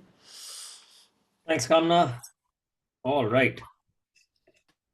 Fantastic. So we have a good number of people here today. What I'm going to be doing is I'm going to be talking about cloud computing and edge computing as well, and what they mean and how the industry has adopted these technologies and how they have been, in a lot of sense, in a lot of mechanisms, game changers.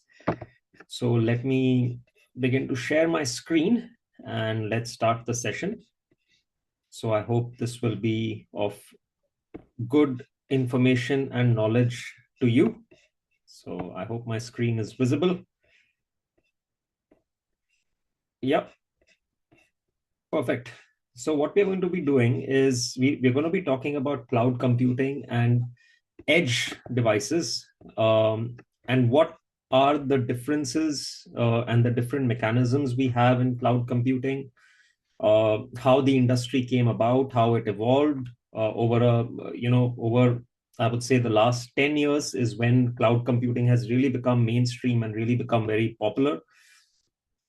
So what happened with cloud computing is about 15 to 17 or 18 years ago, around the mid 2000s, what we can consider a pioneer of cloud computing is AWS, Amazon Web Services. So what they realized is that they had a very fast growing e-commerce business, and it was really scaling up in the US, and they realized that to maintain servers and to maintain databases, they had gained a certain kind of expertise which allowed them to scale it and provide that same expertise to other customers, other enterprises who may be needing computing services that Amazon as a company had gained. So prior to that, if you remember, about 15, 20 years ago, when you wanted to build a website or you wanted to build any kind of servers or deployments, backend APIs, all of these things, you needed to literally have physical servers present in your offices or anywhere else. Now it's so easy that you can just go on the cloud and you can literally you can literally have your servers and database and everything set up in just about half an hour to an hour. So what brought about this change and what brought about this transformation in the industry is what this session is about. So this on-demand delivery of IT resources, compute, storage, databases over the internet, this is what cloud computing is. And cloud computing breaks into three main sub-foundations, which we consider as the infrastructure as a service, IaaS, platform as a service, which is PaaS, and SaaS is software as a service. So these three layers, let's say the infrastructure is the actual server, the actual computer that is processing those those requests. Then the platform, so let's say the platform will be AWS, Google, or Azure, or any of the other cloud providers like DigitalOcean, Hostinger, and so on and so forth. And then the application that sits on top of it. That could be your website, that could be your e-commerce website, or your mobile application, or like Gmail, Trello, Slack. So there are three layers to cloud computing that come into the picture. Now, the cloud providers typically work on the first two layers, which is the infrastructure as a service, and which is the second is the platform as a service. The third service, the software as a service, is where you and I come in and we develop our applications and develop our websites and we deploy it. And that's where software as a service comes in. So that sits on top of the entire layer. But the major transformation that's happened in the industry in the past around 15 to 20 years is the first two layers, which is the infrastructure as a service and platform as a service. It used to be in enterprises, you needed to have full-fledged teams who would manage server rooms. I'm sure a lot of you are aware, server rooms, and ensuring that the electricity is always on, and then managing access to those servers, having private networks, everything being conducted with physical infrastructure actually present in the office or in that particular location. Cloud has completely removed all of that. You don't need to have those big server rooms. You don't need to have those maintenance, IT admins, and network administrators. Everything has now become very simplified with the advent of cloud. And that's really because the first two layers have really advanced in the past 15 to 20 years. In fact, the AI that we use in today's time, the common AI platforms like ChatGPT and Gemini and Claude and all of these platforms, they would not have been possible had cloud computing not evolved so much and not advanced so much. So the reason we have AI in today's world is because these two layers have really advanced. We'll take a deep dive into what these two layers are and what kind of softwares and what kind of tools they provide and what typical costs are for using these as well. Let me go into the next slide. And just to highlight that there are three major clouds in today's market. There is AWS, Azure, and Google Cloud. So we have Amazon Web Services, Microsoft's Azure, and then GCP, which is Google Cloud. AWS is considered by many to be the pioneer in this field. They are the first people who went out there and provided these services into the consumer market. I'm talking about way back in about 2006, 2007. I think AWS launched in around 2000, 2005 or 2006. And they were the pioneers. And then over the next 5 to 10 years, with AWS, along with AWS at that time, there were other hosting and server providers as well. But it was really around the time of 2014 to 2015 that even Google started coming into the picture. And around 2016 and 17, Azure came into the picture. In today's time, we have most consumer applications. The most popular one is AWS. For enterprises, it is Azure because it sits in the Microsoft stack. So you get Outlook and Office and Teams and everything. It integrates very well with Azure. Similarly, with Google, you have the same setup where Google Workspace and Google Cloud, they really intertwine very well, and they provide really good services as well. So under these three platforms, we can consider these as the infrastructure and platform providers. What we have is there are a few kinds of systems that are at the core of it all. So one of the before we take a deep dive into that, let me also show you what the websites for each of the platforms also look like. So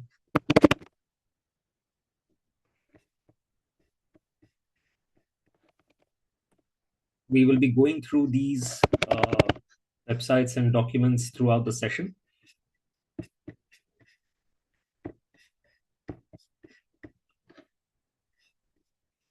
All right.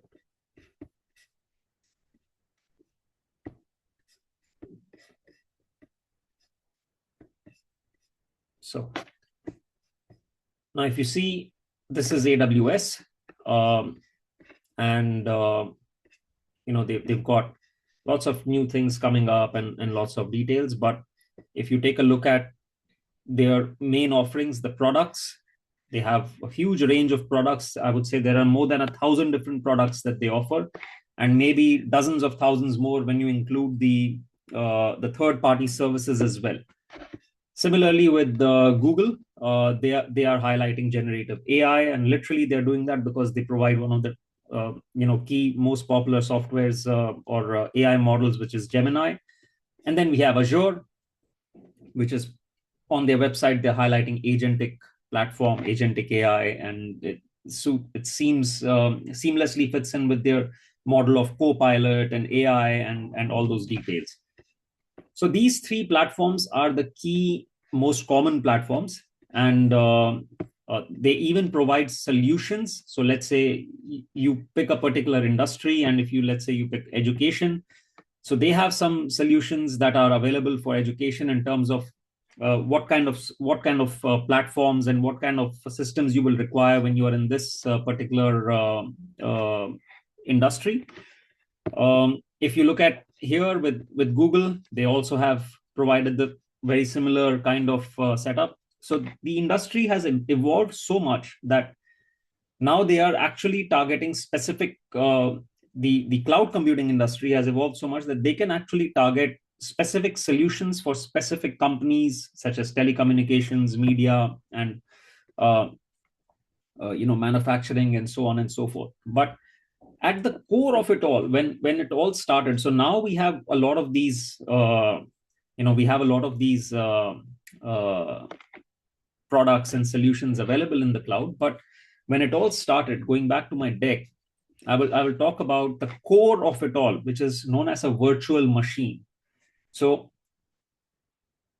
before, we used to have physical servers, and they used to look like either those desktop computers, or if you've seen some of those server racks.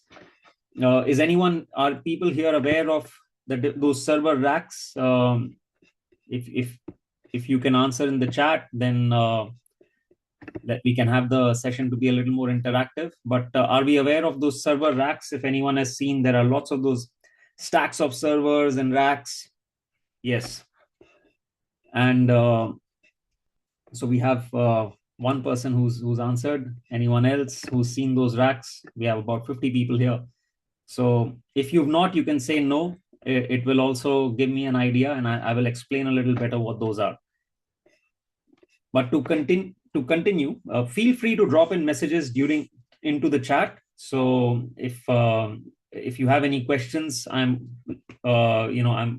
looking back into the chat back and forth, and I will answer it as I take a look. So feel free to drop in any questions or any comments, any queries you may have into the chat, and I will answer them. So coming back to the core of this entire, how this entire system and how this entire cloud computing that actually came about, is at the heart of it all is a virtual machine. So to answer what are server racks, you can imagine desktop computers that inside a desktop computer, if you see, though, they have those towers, but essentially you don't need that tower. Is just a form factor. Inside it, you have a CPU, you have a RAM, and you've got few chips.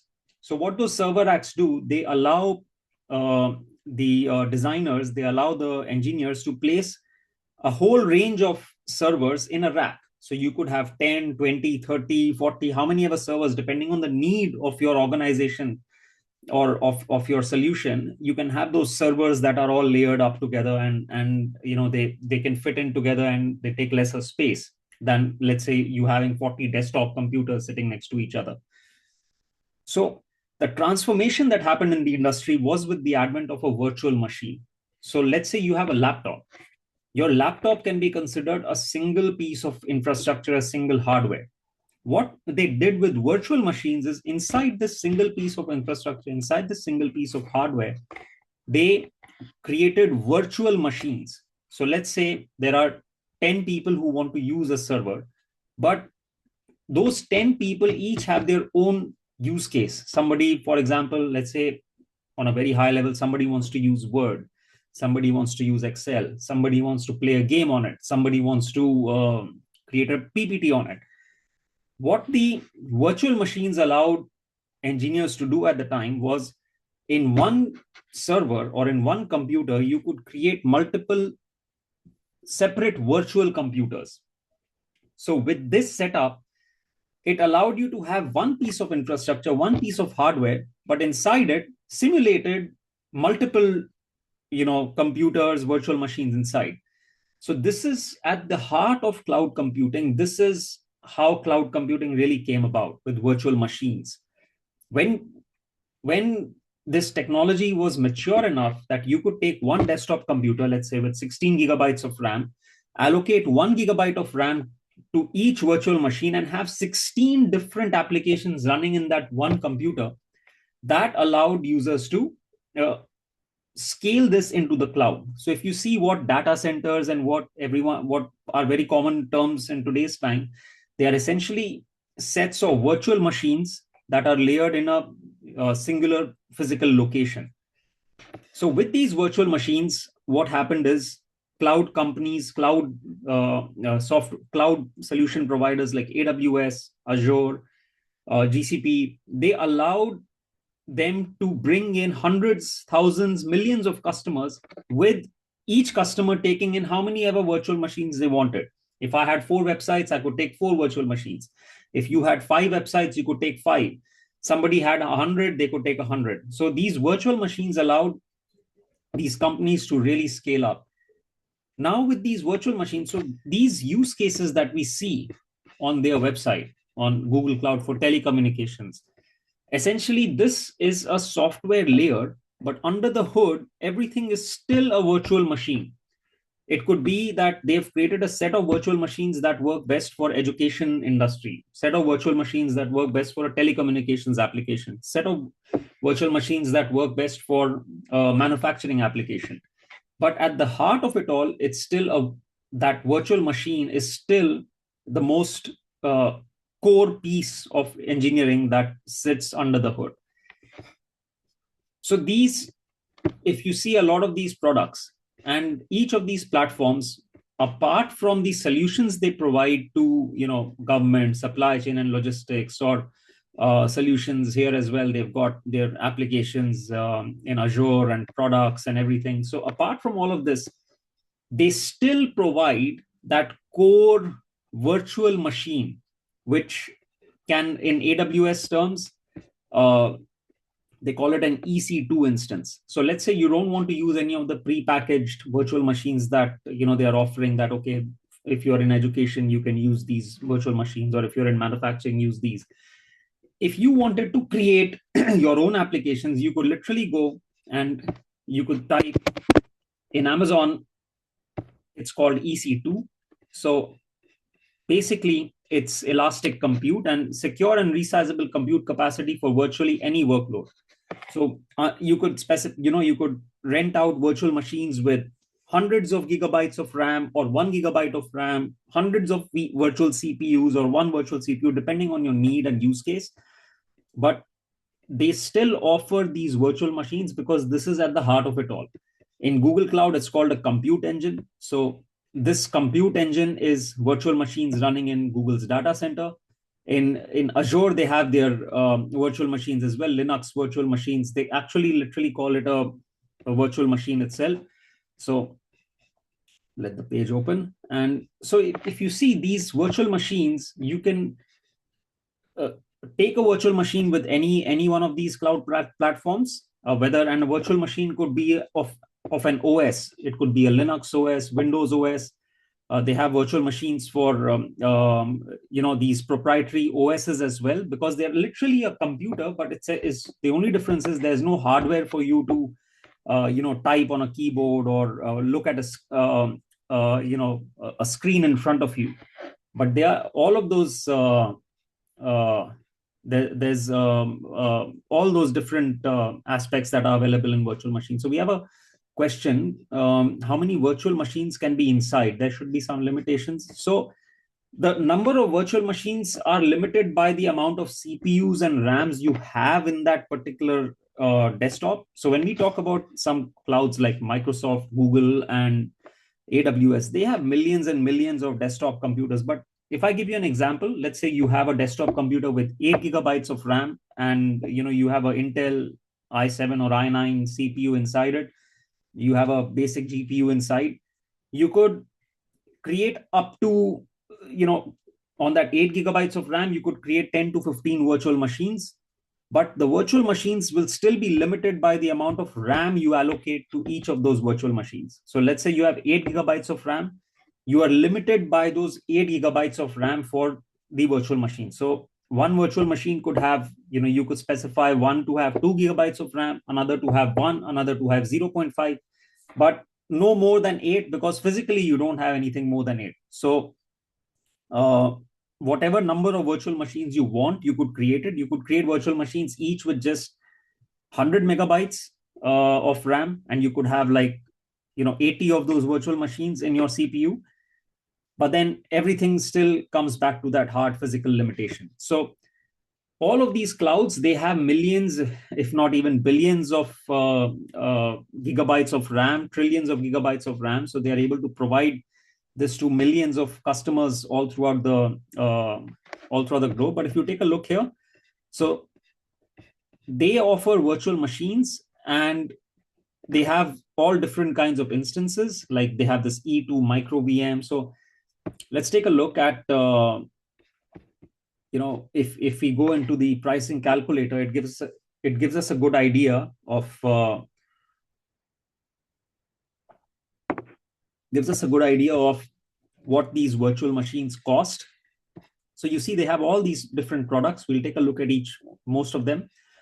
But let's go into compute engine. And you could, when you want to get a virtual machine, you select compute engine and you specify, let's say, how many instances you want. Let's say one instance, and your instance usage time is 730 hours per month, or you could even specify it by days, let's say, but let's go by hours. So let's say 730 hours per month, and you select an operating system for it. So you have Debian, Ubuntu Pro, Windows, whichever operating system you want. So this is a free one. So Linux is open source and it's free. Then you can specify over here what kind of machine you want your virtual machine to be. So they have a few different kinds of machines. So there is a general purpose, which is, let's say, like a typical desktop computer. Then there is a compute optimized, where you want to have some fast processing. Let's say it's a data analytics kind of a task. Then you have another memory optimized, where you want to have larger amounts of RAM, because the kind of data would be pretty huge. It could be lots of images that you want to process, or videos that you want to process.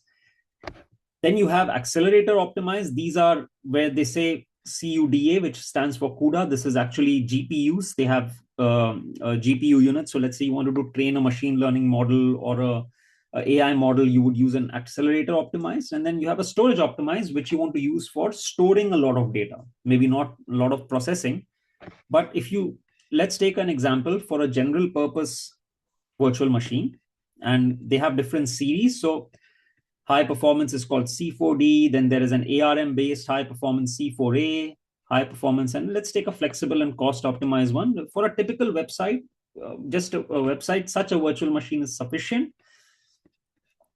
And then you could specify what kind of machine. So here you go. You've got how many virtual CPUs you want, how much RAM you want. You could specify it. Let's say, you could have a machine with 80 vCPUs. That's like having 80 CPUs. A typical desktop has just one CPU. You could have a virtual machine with 80 CPUs, 320 gigabytes of RAM. You could select this, and it'll, of course, the cost will increase. This one costs $2,600 a month. And this is, you could even increase the memory. Let's say you wanted 640 gigabytes of RAM. This is like the max. And $3,500 is what you'll be paying per month for this machine. Further, you could add GPUs. So of course, you need to select. They don't work with this series. GPUs can be added only on N1, A2, and G2 machine series. So let's say we select. So here is an example cost. But for a typical website, here I've gone really on the other end of the scale. But for a typical website, you could just go with 2 vCPUs, 4 gigabytes of RAM, and this is going to cost you $60 a month, so around 4,000 to 5,000 rupees a month. And this is for an N4 machine type, general purpose, so it's around $60 a month, which is fine. But if you use the Windows server, you have a license cost also involved on top of it. So this becomes $126 a month, like around 10,000 rupees a month, 12,000 rupees a month.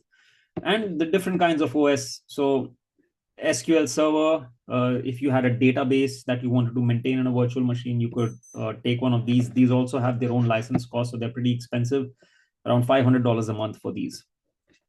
Each of these clouds have their own pricing calculators. So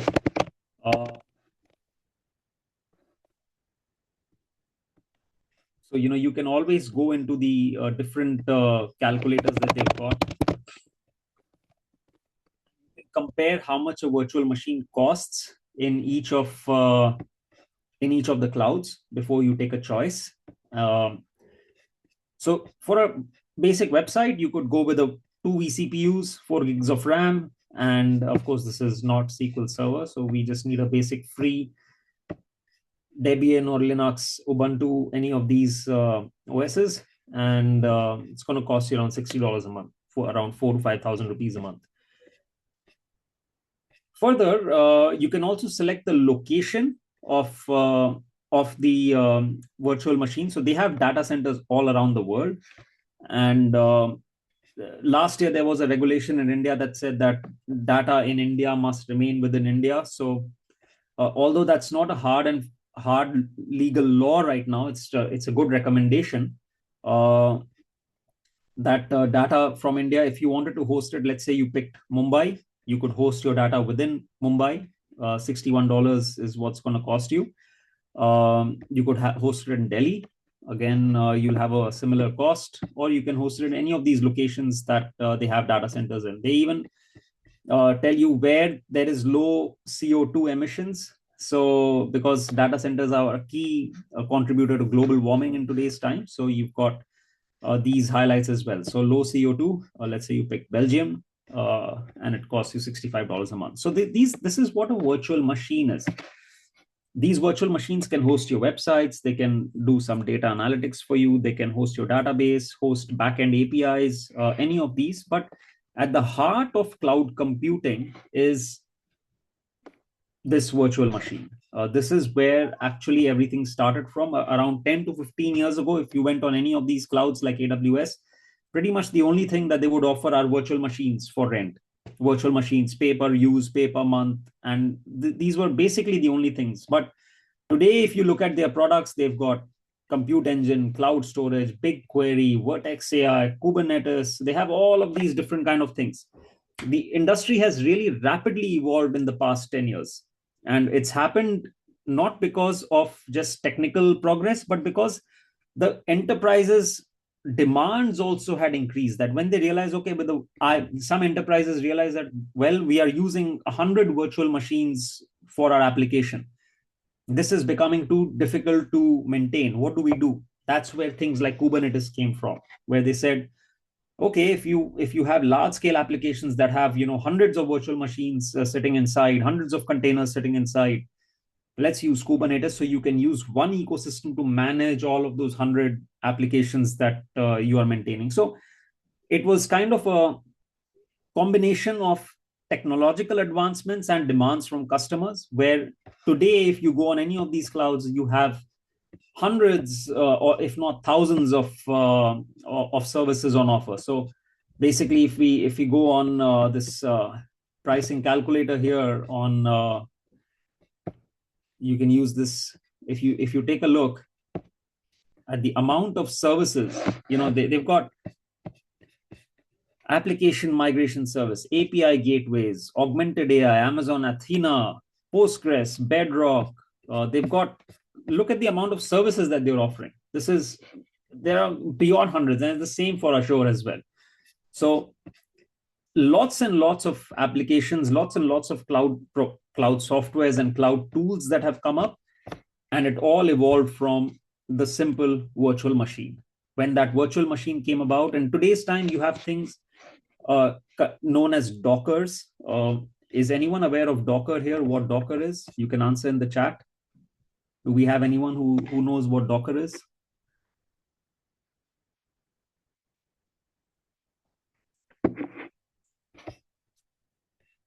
No? Okay.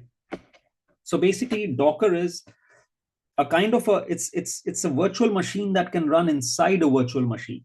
So let's say I take a virtual machine for rent on any of these clouds, and I give it, and I've taken a virtual machine on rent.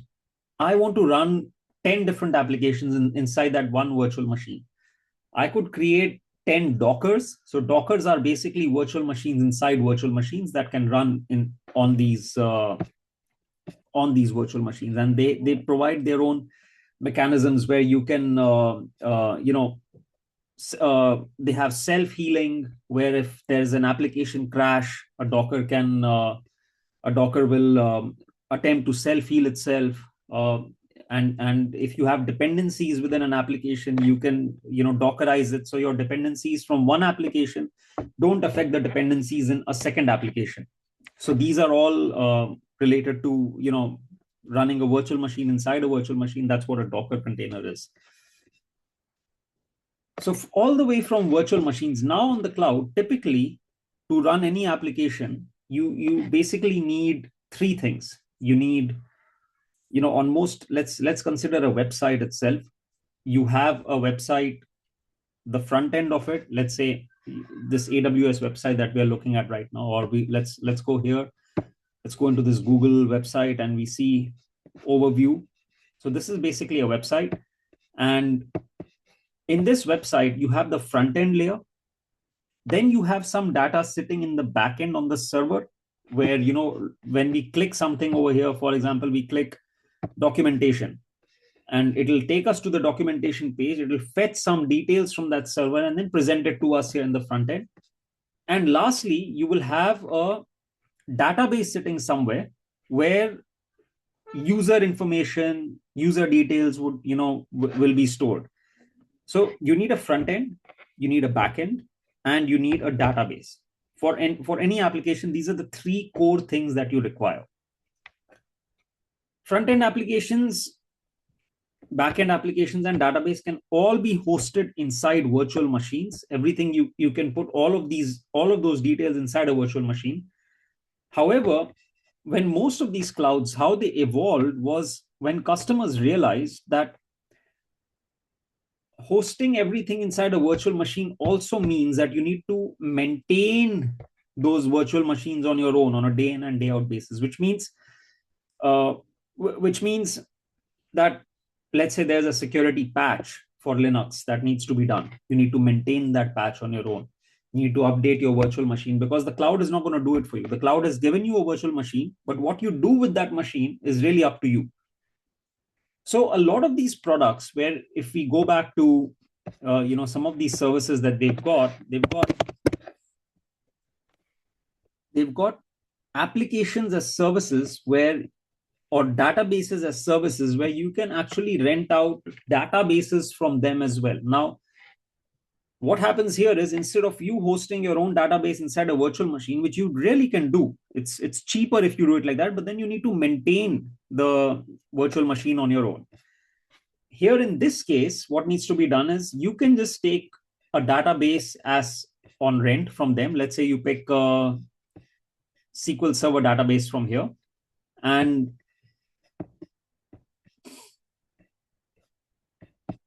you take this on rent. You specify you want a database with 48 vCPUs, 192 gigabytes of RAM, or just a small one, 4 vCPUs, 16 gigabytes of RAM, and how much you will utilize it per month. And here you get a monthly cost. So what this does is that it's a managed service that they provide. They provide you ready to use databases, ready to use applications, containers, where if you look at some of the other applications that are available here in Google, or even here, if you see where in Azure, they have these app services where you can create powerful cloud apps without having to manage the virtual machine itself.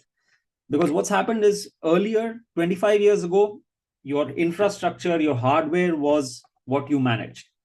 Then by the late 2000s, 2007, 2010, even early 2010s, 2012, 2013, you started managing virtual machines. Customers realized that managing virtual machines also had some tasks. So how can we make it easier? The cloud providers said that, okay, let us give you the app service. You just specify what app you want to deploy. You want to deploy a website, you want to deploy a front end, you want to deploy a back end, API.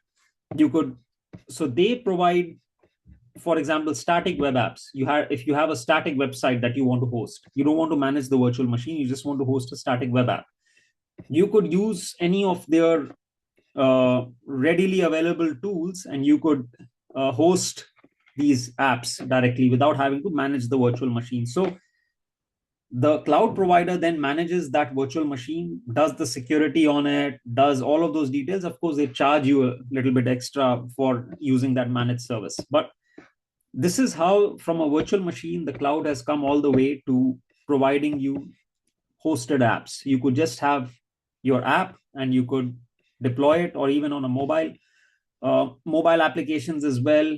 Containers, these are the containers that I was just telling you about, like how virtual machines, if you wanted to run multiple applications inside virtual machines, you could containerize it. You can host the containers directly without managing the virtual machine on these clouds. They provide you container hosting services as well. You host the containers here and you don't worry about the infrastructure. So all of these features and tools are available on the cloud. It has really evolved.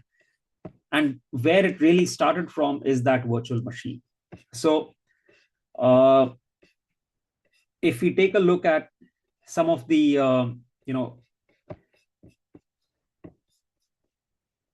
so the terminology across the providers, you've got on AWS, a virtual machine is called EC2. On Azure, it's called Azure Virtual Machines. And on Google Cloud, it's called Compute Engine. And this is what we had just seen just a short while back, the different kinds of machines available. Now, like I told you, managing the virtual machine is a task in itself. It requires some technical understanding, how to manage servers, how to manage apps, how to manage security, how to manage access, all of these things.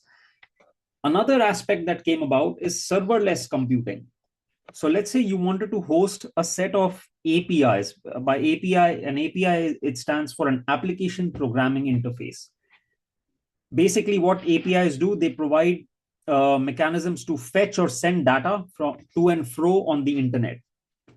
So sending data from my computer to, let's say, a Google website, there will be an API that's sitting on the Google website server, and I will use the internet and I will send some data to the Google website server. My computer will do that, my browser. It all happens under the hood. It's not something that we manually do. And those APIs, they communicate and they send data back to me. With serverless computing, instead of managing all of those servers and even virtual machines that you would use for these APIs, you can use any of these. Let's say you wanted to create just 4 APIs. One API to create an account, one API to sign out, one API to sign in, and one API to delete a user, for example. You just need 4. To pay $60 a month, as we had seen, for the cheapest virtual machine, maybe just for 4 APIs, is a little bit costly. Maybe you don't have that much requirement. You need something that, so you can go with a serverless computing. With serverless computing, what happens is you have 4 APIs, you just host those 4 APIs on any of these cloud platforms. So each of these cloud platforms provide their own serverless computing. Like on Google, you have your cloud functions, cloud run functions. On Azure, you have web jobs and web services. On AWS, you have Lambdas. So each of these, they say that, okay, don't take a virtual machine from us. Just take small space for those 4 APIs that you want to create, that you need to host on the internet. So these are significantly cheaper than having your own virtual machine, because you only pay for what you use. So if we see some of the pricing, if we go back here, and we've seen the pricing for Google on a virtual machine was $60 a month for a basic server. So let's go back to the pricing calculator.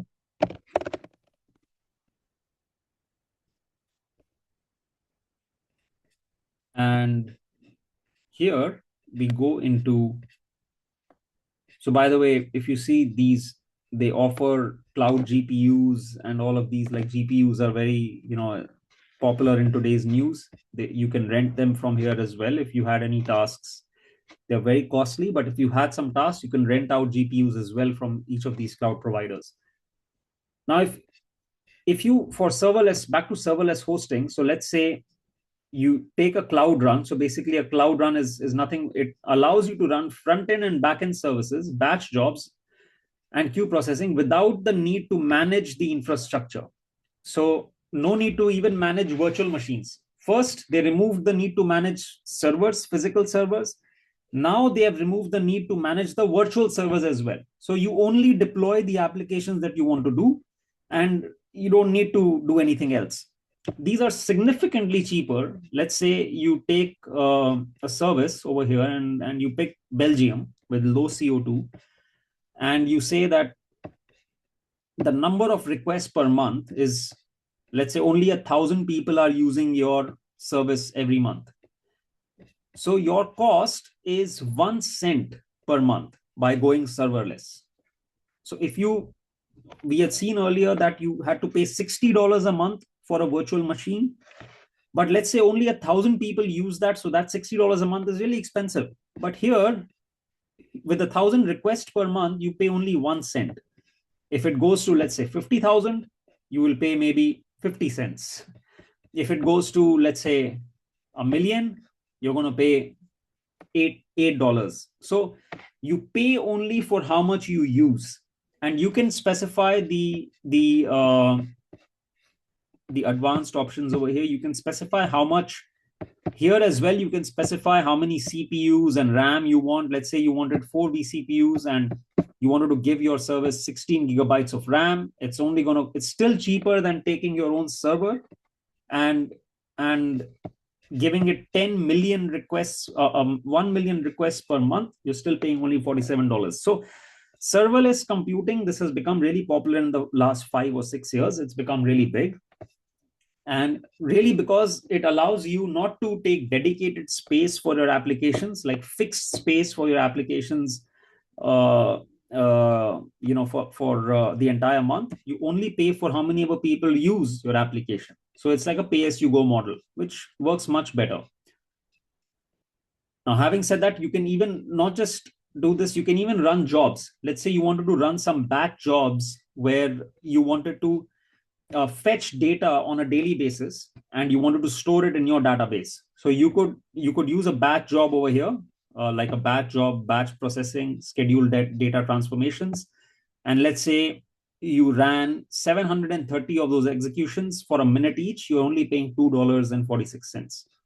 So serverless computing is the next, or I would say it's not the next, it's already here. It's been here for the past 6-7 years. It's been going about. And why go serverless? So no operations, and it scales up. So let's say 1 million people suddenly start using your application. Let's say it goes viral. It auto scales up. You don't need to manage the infrastructure, because let's say you had a virtual machine and suddenly your application went viral. Your virtual machine only will have those fixed resources which we had specified, like 4 vCPUs and 8 gigabytes of RAM. It's not going to automatically increase the RAM and vCPUs just because more people are using it. But a serverless function will do that. So the amount of people using your application, suddenly if it spikes up, it's going to automatically scale up. If it spikes down, it's going to automatically scale down. So you literally don't have to worry about the infrastructure. You don't pay for any idle capacity. You're only charged for the execution time.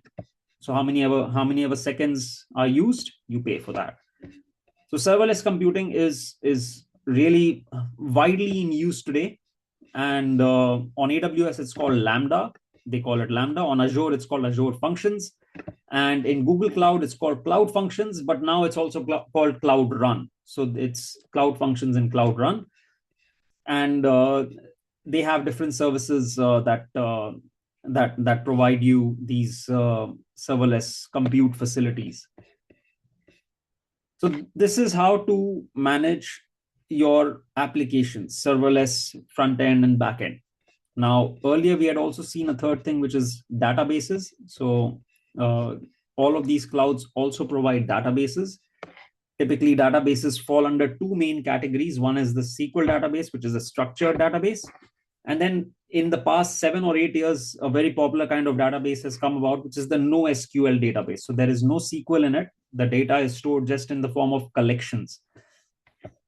Each of these clouds provides choices for what kind of database you want as well. So here on AWS, there's DynamoDB.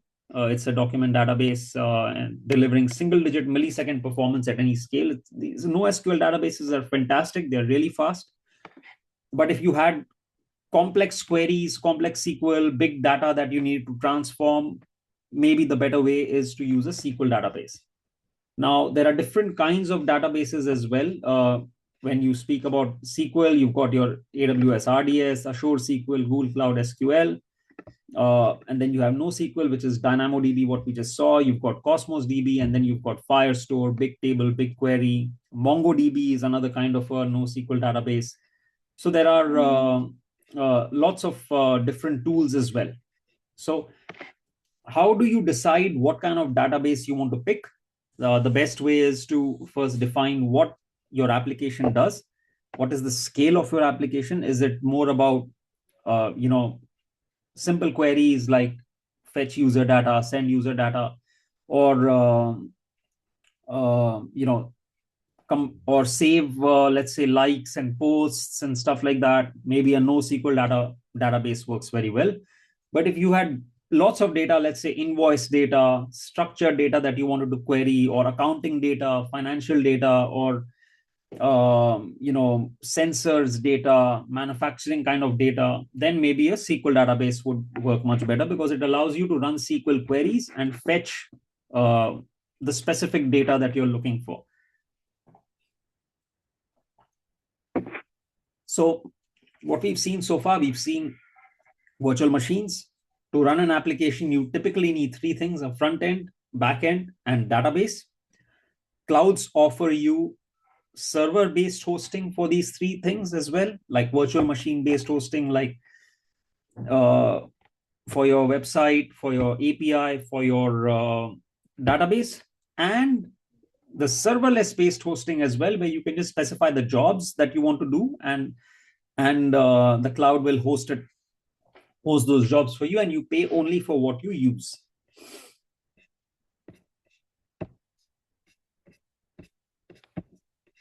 Any questions so far before we take a deep dive into the next part of which is security? But any questions so far, please? Would love to answer some questions.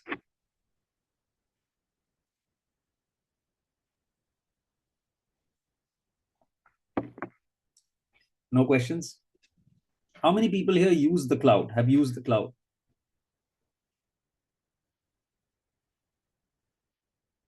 Anyone? Anyone used any kind of cloud? Okay. All right. So let's continue. So now you have your cloud-based infrastructure. You've got understanding of what virtual machines are, what serverless computing is, what the different modes are required for applications, front end, back end, database. It's also very important to keep all of these details secure. Security is a very important part, and a lot of there are lots and lots of companies that provide security for cloud. They do compliance scanning, and then encrypted data, configuration, identity and access management, principle of least privilege. So cybersecurity is a very important thing, because now that your data and your systems are hosted on the cloud, they're also vulnerable to attackers. So this means that you need to keep your cloud secure. And how do you do that?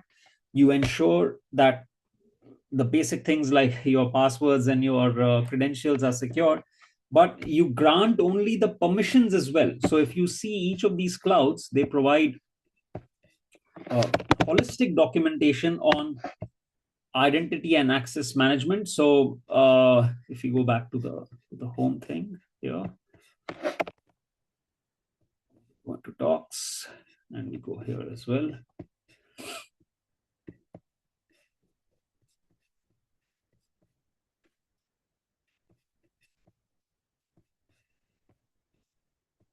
And we go back to, so what does IAM stand for? IAM stands for Identity and Access Management. Now, IAM is a key feature. It's absolutely very important that when you create a cloud infrastructure, cloud account, cloud network, you want to ensure that you keep it as secure as possible. And it's very likely that you are probably not the only one who will be working on that network. You would have more people in your team. You might have 5 people, 10 people. Bigger organization have hundreds of people, if not thousands of people working on a cloud account.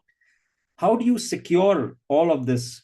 There could be an enterprise. Let's take an example that there's a big company and they've got 100 applications on Google Cloud, and they've got 1,000 people working on these 100 applications at any given point of time. How do you secure this? So one of the key principles that we need to remember is the principle of least privilege. So you give access to each person only as much as they need to perform their job, which means that if you are creating the virtual machine, but you need your coder to just deploy the website on that virtual machine, you don't want to give him the access rights to create other virtual machines or delete virtual machines or change configurations. You only give him so much access so that he can just deploy his website to that virtual machine. So you maintain the access yourself. You have all the access where you create the virtual machine, edit it, configure it, delete it. It's all under your control. And you give only so much access so that your developer can just, your coder can just deploy the website. So that's a principle of least privilege. Your coder will not be able to create virtual machines on the cloud or delete virtual machines or configure virtual machines. He or she will only be able to deploy that website. So having this principle of least privilege is one of the key core concepts for cloud security. You give only so much access that is required. Further, once you've given that access, you also need to ensure that you maintain some kind of log and monitoring mechanism. So if you had 100 users, you would want to be able to see when they all logged in, when they last logged in, how many times they log in, typically where do they log in from. All of these kind of systems are available inherently in these clouds, and you can use IAM, identity and access management, to perform these requirements and these tasks. So this is actually a core feature, and each of these clouds offer their own variants of IAM, identity and access management. And they even have, for paid features like logging and monitoring, they have charges as well. But those, when you have 100 applications that you need to maintain and monitor, it's always good to have these kind of systems in place. This falls under the security from your own platform and infrastructure and your own cloud side. There is also the aspect of the customer security or the user security that you wish to provide through your applications. So there are laws in Europe. You've got GDPR. In India, you've got DPDP. Data protection is very important. Now, you need to enable some things known as PII. So where you handle sensitive data like personal identifiable information, you encrypt it, and you use things like SSL and TLS when data is moving to and fro to maintain the encryption and security of that data. So this kind of security is from the customer side. Now, once you've secured your applications, your IAM, your compliances, your logs and monitoring, you also want to ensure that the data that you store, like let's say if you're storing customers' credit card data, so you have to maintain PCI DSS compliance to be able to maintain and keep that data hosted. So all of these regulations and laws are in place, and when you're running applications and when you're running systems on the cloud, they all apply. And depending on where your customers are, if your customers are in Europe, you have your own set of regulations. If your customers are in India, you have your own set of regulations. If they are in the US, you have your own set of regulations, and you need to comply with those regulations to ensure your applications are secure and scalable. Now, having said this, along with the security aspect of it as well, there is also the data retention, disaster recovery, and backups that should be maintained. That's a good practice to maintain, so that in case of any unforeseen event, like let's say there is a security event on one of your applications, or there is a breach, or there is some data gets deleted, you would want to maintain your data backups and disaster recovery. So your databases, you should replicate and maintain them as backups. So keep 3 copies of data, 2 on different media types, and 1 copy offsite. So for example, if you've got your database which is sitting on Google Cloud, it's recommended that you also maintain an offline copy of it, and also maintain backups of that data on cloud, so that your users, who would be your hard-won users that you've worked very hard to get, and their data is not deleted and not lost in case of any unforeseen eventuality. You can use automated snapshots as well. So these clouds offer lots and lots of different tools for backups. So, for example, AWS has its own backups, and then you've got Google provides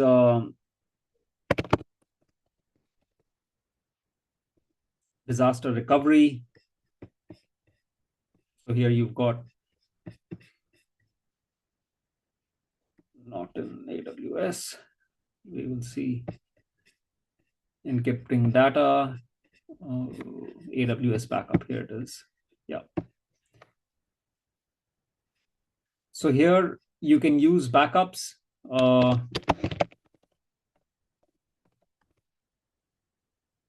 Backup your data, best practices for backups. How do you plan for disaster recovery? More comprehensive information over here. So let's say to prevent any unforeseen eventualities, you can always have a disaster recovery. Similarly, on Azure as well, you will have some systems that allow you to use backups, and it's for any production scale application where you are expecting your application, a digital application. It's very important to have backups to ensure that you don't lose your customers and your customer data in the case of any eventuality. It's also recommended that you maintain backups in different regions. So as we had seen earlier, you had regions like different, you had Singapore, US, Mumbai, Delhi, Hong Kong, and so on and so forth. You can maintain backups in different regions. So let's say there is any issue in any of the data centers for your backups. Let's say there's an issue with Azure's data center in Singapore, where you've hosted some data. You will, of course, also have your data backed up in, let's say, in Delhi. So you will have multi-region backups over there. So backups, very important. Security, very important. Disaster recovery, very important. What we had also spoken about earlier, running virtual machines inside virtual machines, Docker and Kubernetes. So basically, Docker allows you to run containerized applications, and all of the clouds allow you to run Docker containers on the cloud itself. So on Google, it's called, you can run cloud containers. On Azure, you have Azure containers, Azure Web Jobs. On AWS, you also have Azure containers. So if you create Docker containers, you can host them on the cloud, and these are much easier to maintain than maintaining a full-fledged virtual machine, which can be more cumbersome and in terms of security and maintenance and infrastructure management. Right. So on the cloud, what we've seen so far, we've got virtual machines. Applications typically have a front end, a back end, and database. Front end could be a bunch of technologies: HTML, React, Angular, JavaScript, Vue.js. All these technologies fall under front end. Back end could be, your Java, .NET, Python, Node.js, and so PHP, and so on and so forth. And your database would be something like a MySQL, Postgres, NoSQL, MongoDB. Combining all of these three systems allows you to create what is known as an application. It could be a website, a mobile application, a dashboard, or any similar applications. But typically, most applications have these three pieces that sit together, and you can host all these pieces on the cloud without having to manage any of your own physical infrastructure or any of your own, servers and server rooms and cooling systems and so on and so forth. And in the past 5 or 6 years, there have been modes where you can host all of these applications in serverless mode. So by serverless mode, it literally means that you only pay for how much traffic that is used on your applications. You don't even have you don't need to pay any fixed cost per month. This allows everything to scale up. Suddenly, if something goes viral and lots of people are using it, the systems will scale up on their own, and you just pay for how much ever usage happened. And once the numbers go down again, the systems will scale down on their own, and you'll only be billed for how much ever is being used.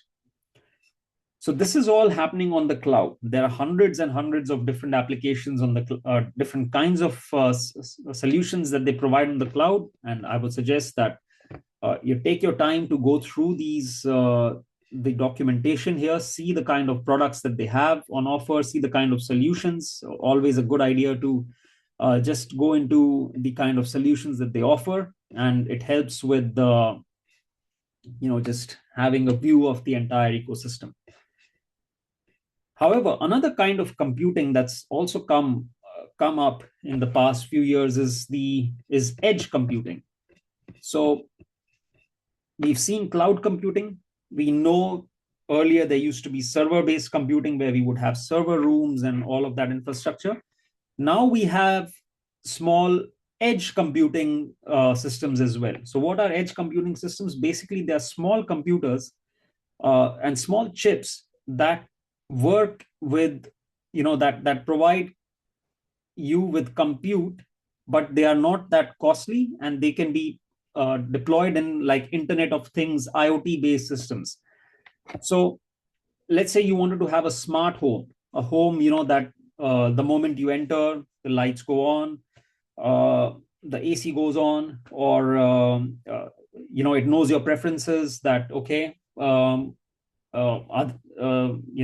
John has just come home, and John likes these two lights to be on and these lights to be off and the AC to be at 20 degrees, and everything automatically happens for him. Or it could be in a warehouse, where you need to maintain temperature, let's say a cold storage unit, and you need to maintain temperature in a huge warehouse location. And it's impossible for, any person to physically monitor the temperature consistently and say that, okay, in this location, it's 5 degrees, in that location, it's 8 degrees. So I need to change the temperature in the AC in that area and increase it here, and so on and so forth. Edge computing solves all of those issues, and these chips are typically very small. Edge computing, it brings computation and data storage closer to the sources of data. So let's say you have a temperature sensor in that 1 million square feet warehouse. You've got that temperature sensor, and it's just sensing the temperature in 20 different locations in that warehouse, and based on the temperature at any given location, it is defining that the AC power to be in that whatever it needs to be. So no person needs to go there and manually monitor these things, because it would be very cumbersome and maybe impossible as well to do this regularly and all throughout the day. But those edge computing systems, they can monitor it, and they can keep a track, and they can immediately set the temperature that's needed.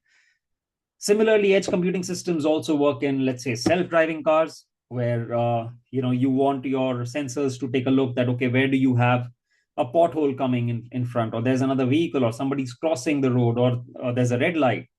So you're not going to have any kind of processing happening on the server, where low network would mean that the vehicle doesn't know what to do. So you need all of that processing to happen in the vehicle itself. So these kind of computers, where a lot of this sensor-based information is coming in real time into those computers, and they are processing and taking decisions on their own. This is what edge computing is. Self-driving cars are a great example for edge computing, because they require real-time sensor information. There could be hundreds of sensors that would provide information to those computers, and they take decisions on the fly. So why edge? Low latency, critical for real-time apps like self-driving cars. Bandwidth efficiency, since all the data is processed locally, you don't have to have a network to be sending data to and fro. So that means you only send whatever insights needs to be sent. And then, of course, there's data privacy. You can maintain the data within the edge computer itself. And these edge computers are nothing. They're very small devices. Raspberry Pis are a very popular edge computer. There's NVIDIA Jetson, Raspberry Pi, and these computers in today's time, they have so much processing power. If you've seen, basically our mobile phones are also edge computers. They are doing so many things on the device itself. And now you've got mobile phones with 32 gigabytes of RAM and like terabyte of storage and all sorts of processing power. So these edge computers are no different, except instead of a mobile phone, they are designed for very specific applications that you can, I would recommend that you check out a Raspberry Pi. The base model, you can get one for around 2000 rupees, the basic model, the Pi Zero. And then they go up to, around 15,000 rupees, depending on how much RAM and which model you bought. And if you wanted to perform some AI analysis on edge computers, NVIDIA Jetsons are a great choice. They are basically a GPU in an edge computer. They provide they provide AI capabilities on the edge and on the edge itself. And they cost around they are more expensive. They're about 25,000. But a Raspberry Pi, and then there's another one. There's the very popular Arduino, which is basically a microcontroller. You could connect sensors to it, and you can get an Arduino for just around 300 or 400 rupees, and you could tinker around with it and get some idea about how to perform edge computing. So with edge computing, there has been leaps and bounds in the past 5 years. A lot of this technology has become mature, especially technologies like Raspberry Pis, and which the first model of a Raspberry Pi came in about, I think it was 2012 or 2014, around that time. And today there is Raspberry Pi 5, which has just been launched last year, and it comes with up to 16 gigabytes of RAM. So from just 256 megabytes of RAM, today you have a Raspberry Pi with 16 gigabytes of RAM, which is more than what a lot of desktop computers come with. But because edge computing is becoming so profound and so advanced, the requirement is such that you need this amount of hardware. So that allows for it to perform these computations and these analytics on the edge, whether that's a self-driving car, or whether that's a warehouse with 1 million square feet of area, or whether that is a smart home that allows you to enter the home and everything is set up as per your requirements. Whatever settings you've done, it just controls the lights and the AC and all of these details on its own. Edge computers come with their own security requirements as well. So you would also want to apply the same security principles, because you don't want, let's say, your warehouse data to be stolen by hackers, or you wouldn't want somebody to remotely connect to a self-driving car's computer and then perform actions like make the car go somewhere else where it's not supposed to go. So they have their own security requirements. It's important to secure your edge computers just as much as you would do like secure your cloud infrastructure, secure your web applications. It's important to secure your edge computers as well. Anyone has used any of these edge computers? Has there been anyone who has used Raspberry Pis or anything? No, I guess no. Okay, no worries. But it's important to at least read a little bit about it, because IoT as an industry is really growing. It's forecasted to grow to hundreds of billions of dollars in the next 5 years. It's going to really grow, and there's a huge market out there for IoT systems. And now with AI models and LLMs, becoming so profoundly available in the market, there's also going to be a new kind of an AI model, which will be a very specific AI model that runs locally. So currently, all these AI models, they run on the cloud and they take a lot of GPUs and a lot of processing power. But there are going to be these distilled models, like let's say a distilled model that only studies the sunlight and then accordingly waters the plants. So you would have a very small AI model that takes in these kind of details, like, okay, what's the humidity in the air, what's the sunlight, what is the moisture content in the soil, and accordingly takes a decision that, okay, today we will only put these many grams of potassium and these many grams of nitrogen and these many liters of water. So these distilled AI models are going to come, and they're going to be hosted on these IoT and edge systems, where they take decisions on the fly. And they're not going to be like gigabytes and terabytes in size like the current AI models are. I mean, if you see the size of a chat GPT, it's in terabytes, but the only reason it can run is because they've hosted it on millions and hundreds of thousands of GPUs running at the same time, which is allowing everyone to experience AI as much, in today's time. But it's not a very sustainable business, because they are losing money, like billions and billions of dollars every year. And this is not something that's going to be very sustainable, they're not going to want to lose money forever. So the AI models will eventually distill down to sample small use cases. And because today, if you ask ChatGPT a question about recipes, it answers that question as well. If you ask it a question about politics, it will answer that question as well. If you ask it a question about mathematics, it will answer that question as well. But in a few years, you will have smaller models where the model will only know, like, it would only have specific domain knowledge, like a mathematician model. It only knows mathematics. It cannot answer you political questions. Or a model that can only uh, you know answer you recipes. It doesn't know the rest of all the knowledge which is not required for it, because it's only going to be used for generating and answering questions about recipes.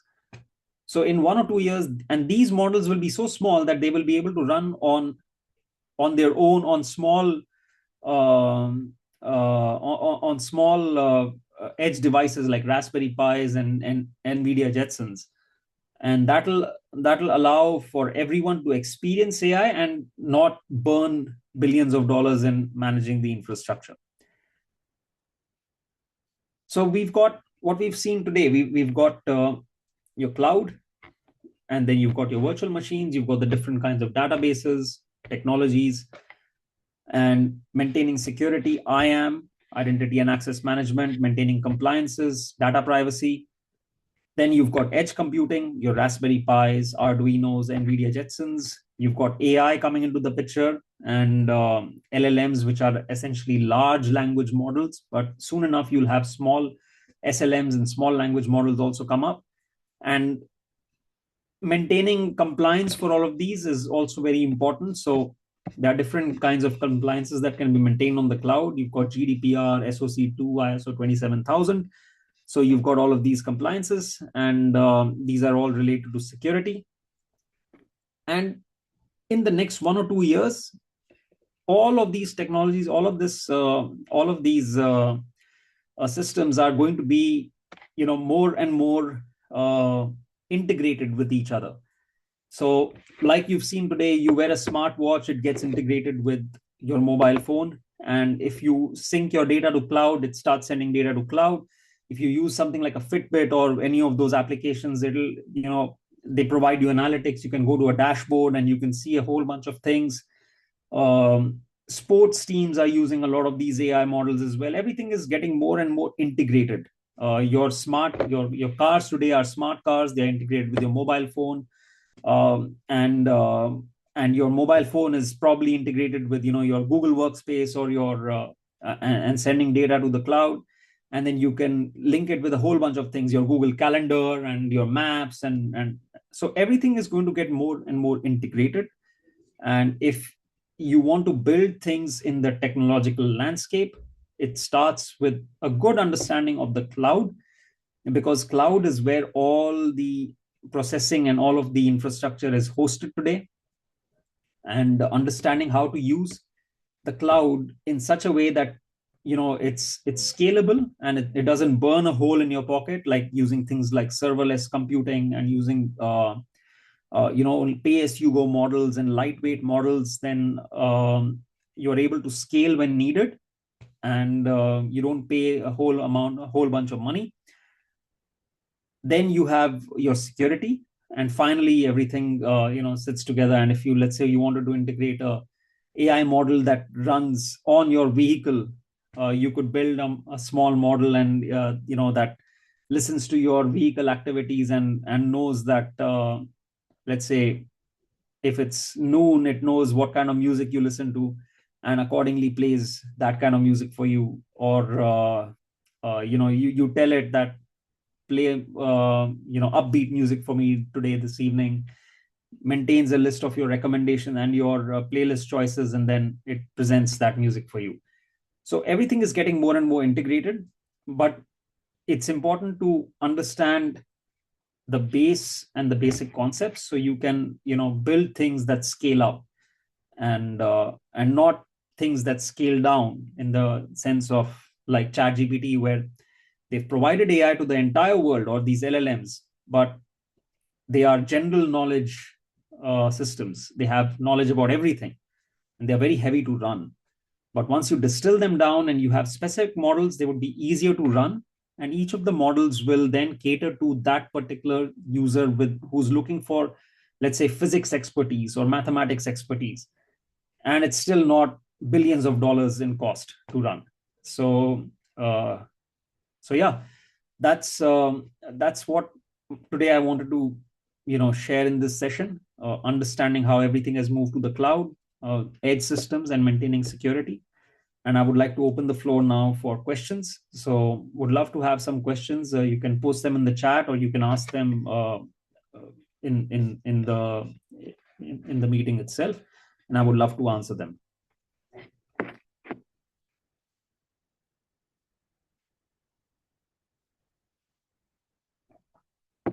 Any questions, guys?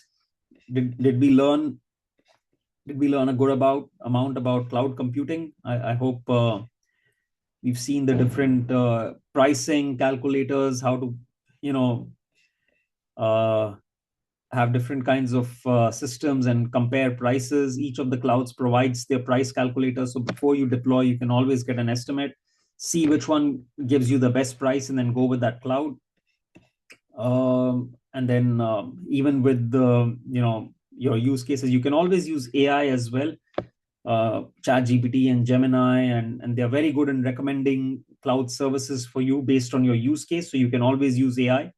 They have a lot of you can chat with AI and ask it to recommend some systems for you for cloud computing, and it will tell you which cloud and which kind of service to go with.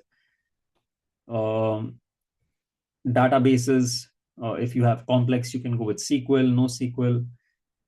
So would love to hear some questions, guys.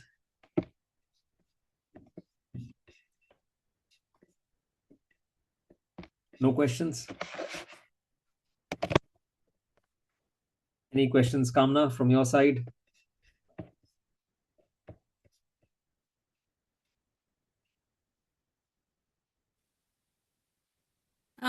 No questions from my side. Okay. So let me lastly, I think there is a, okay. Thanks, guys. Thank you. Thanks for joining the session. And I was just going to show how you can also use ChatGPT to help you design cloud, recommending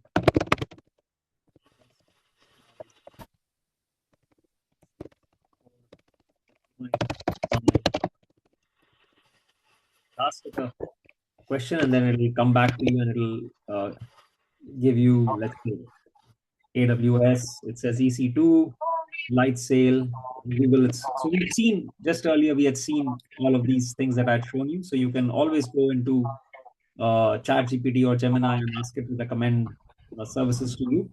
And you could really go in detail with it, and it will really help you out. So thank you, guys. Any questions? Any further questions, please?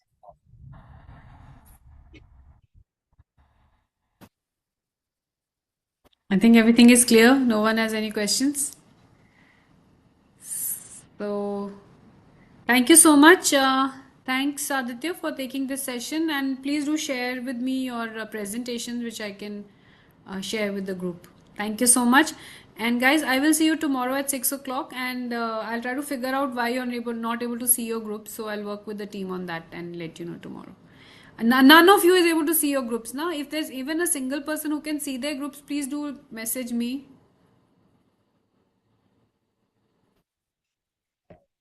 Okay, some people can see. Okay. So I'll figure out why the others can't see. Sure, I'll work on it tomorrow and I'll let you guys know. Thank you so much, Aditya. Let's call it an evening then. Okay, bye. Thank Thank you. you. Thanks, guys. Thank you. Bye. Bye.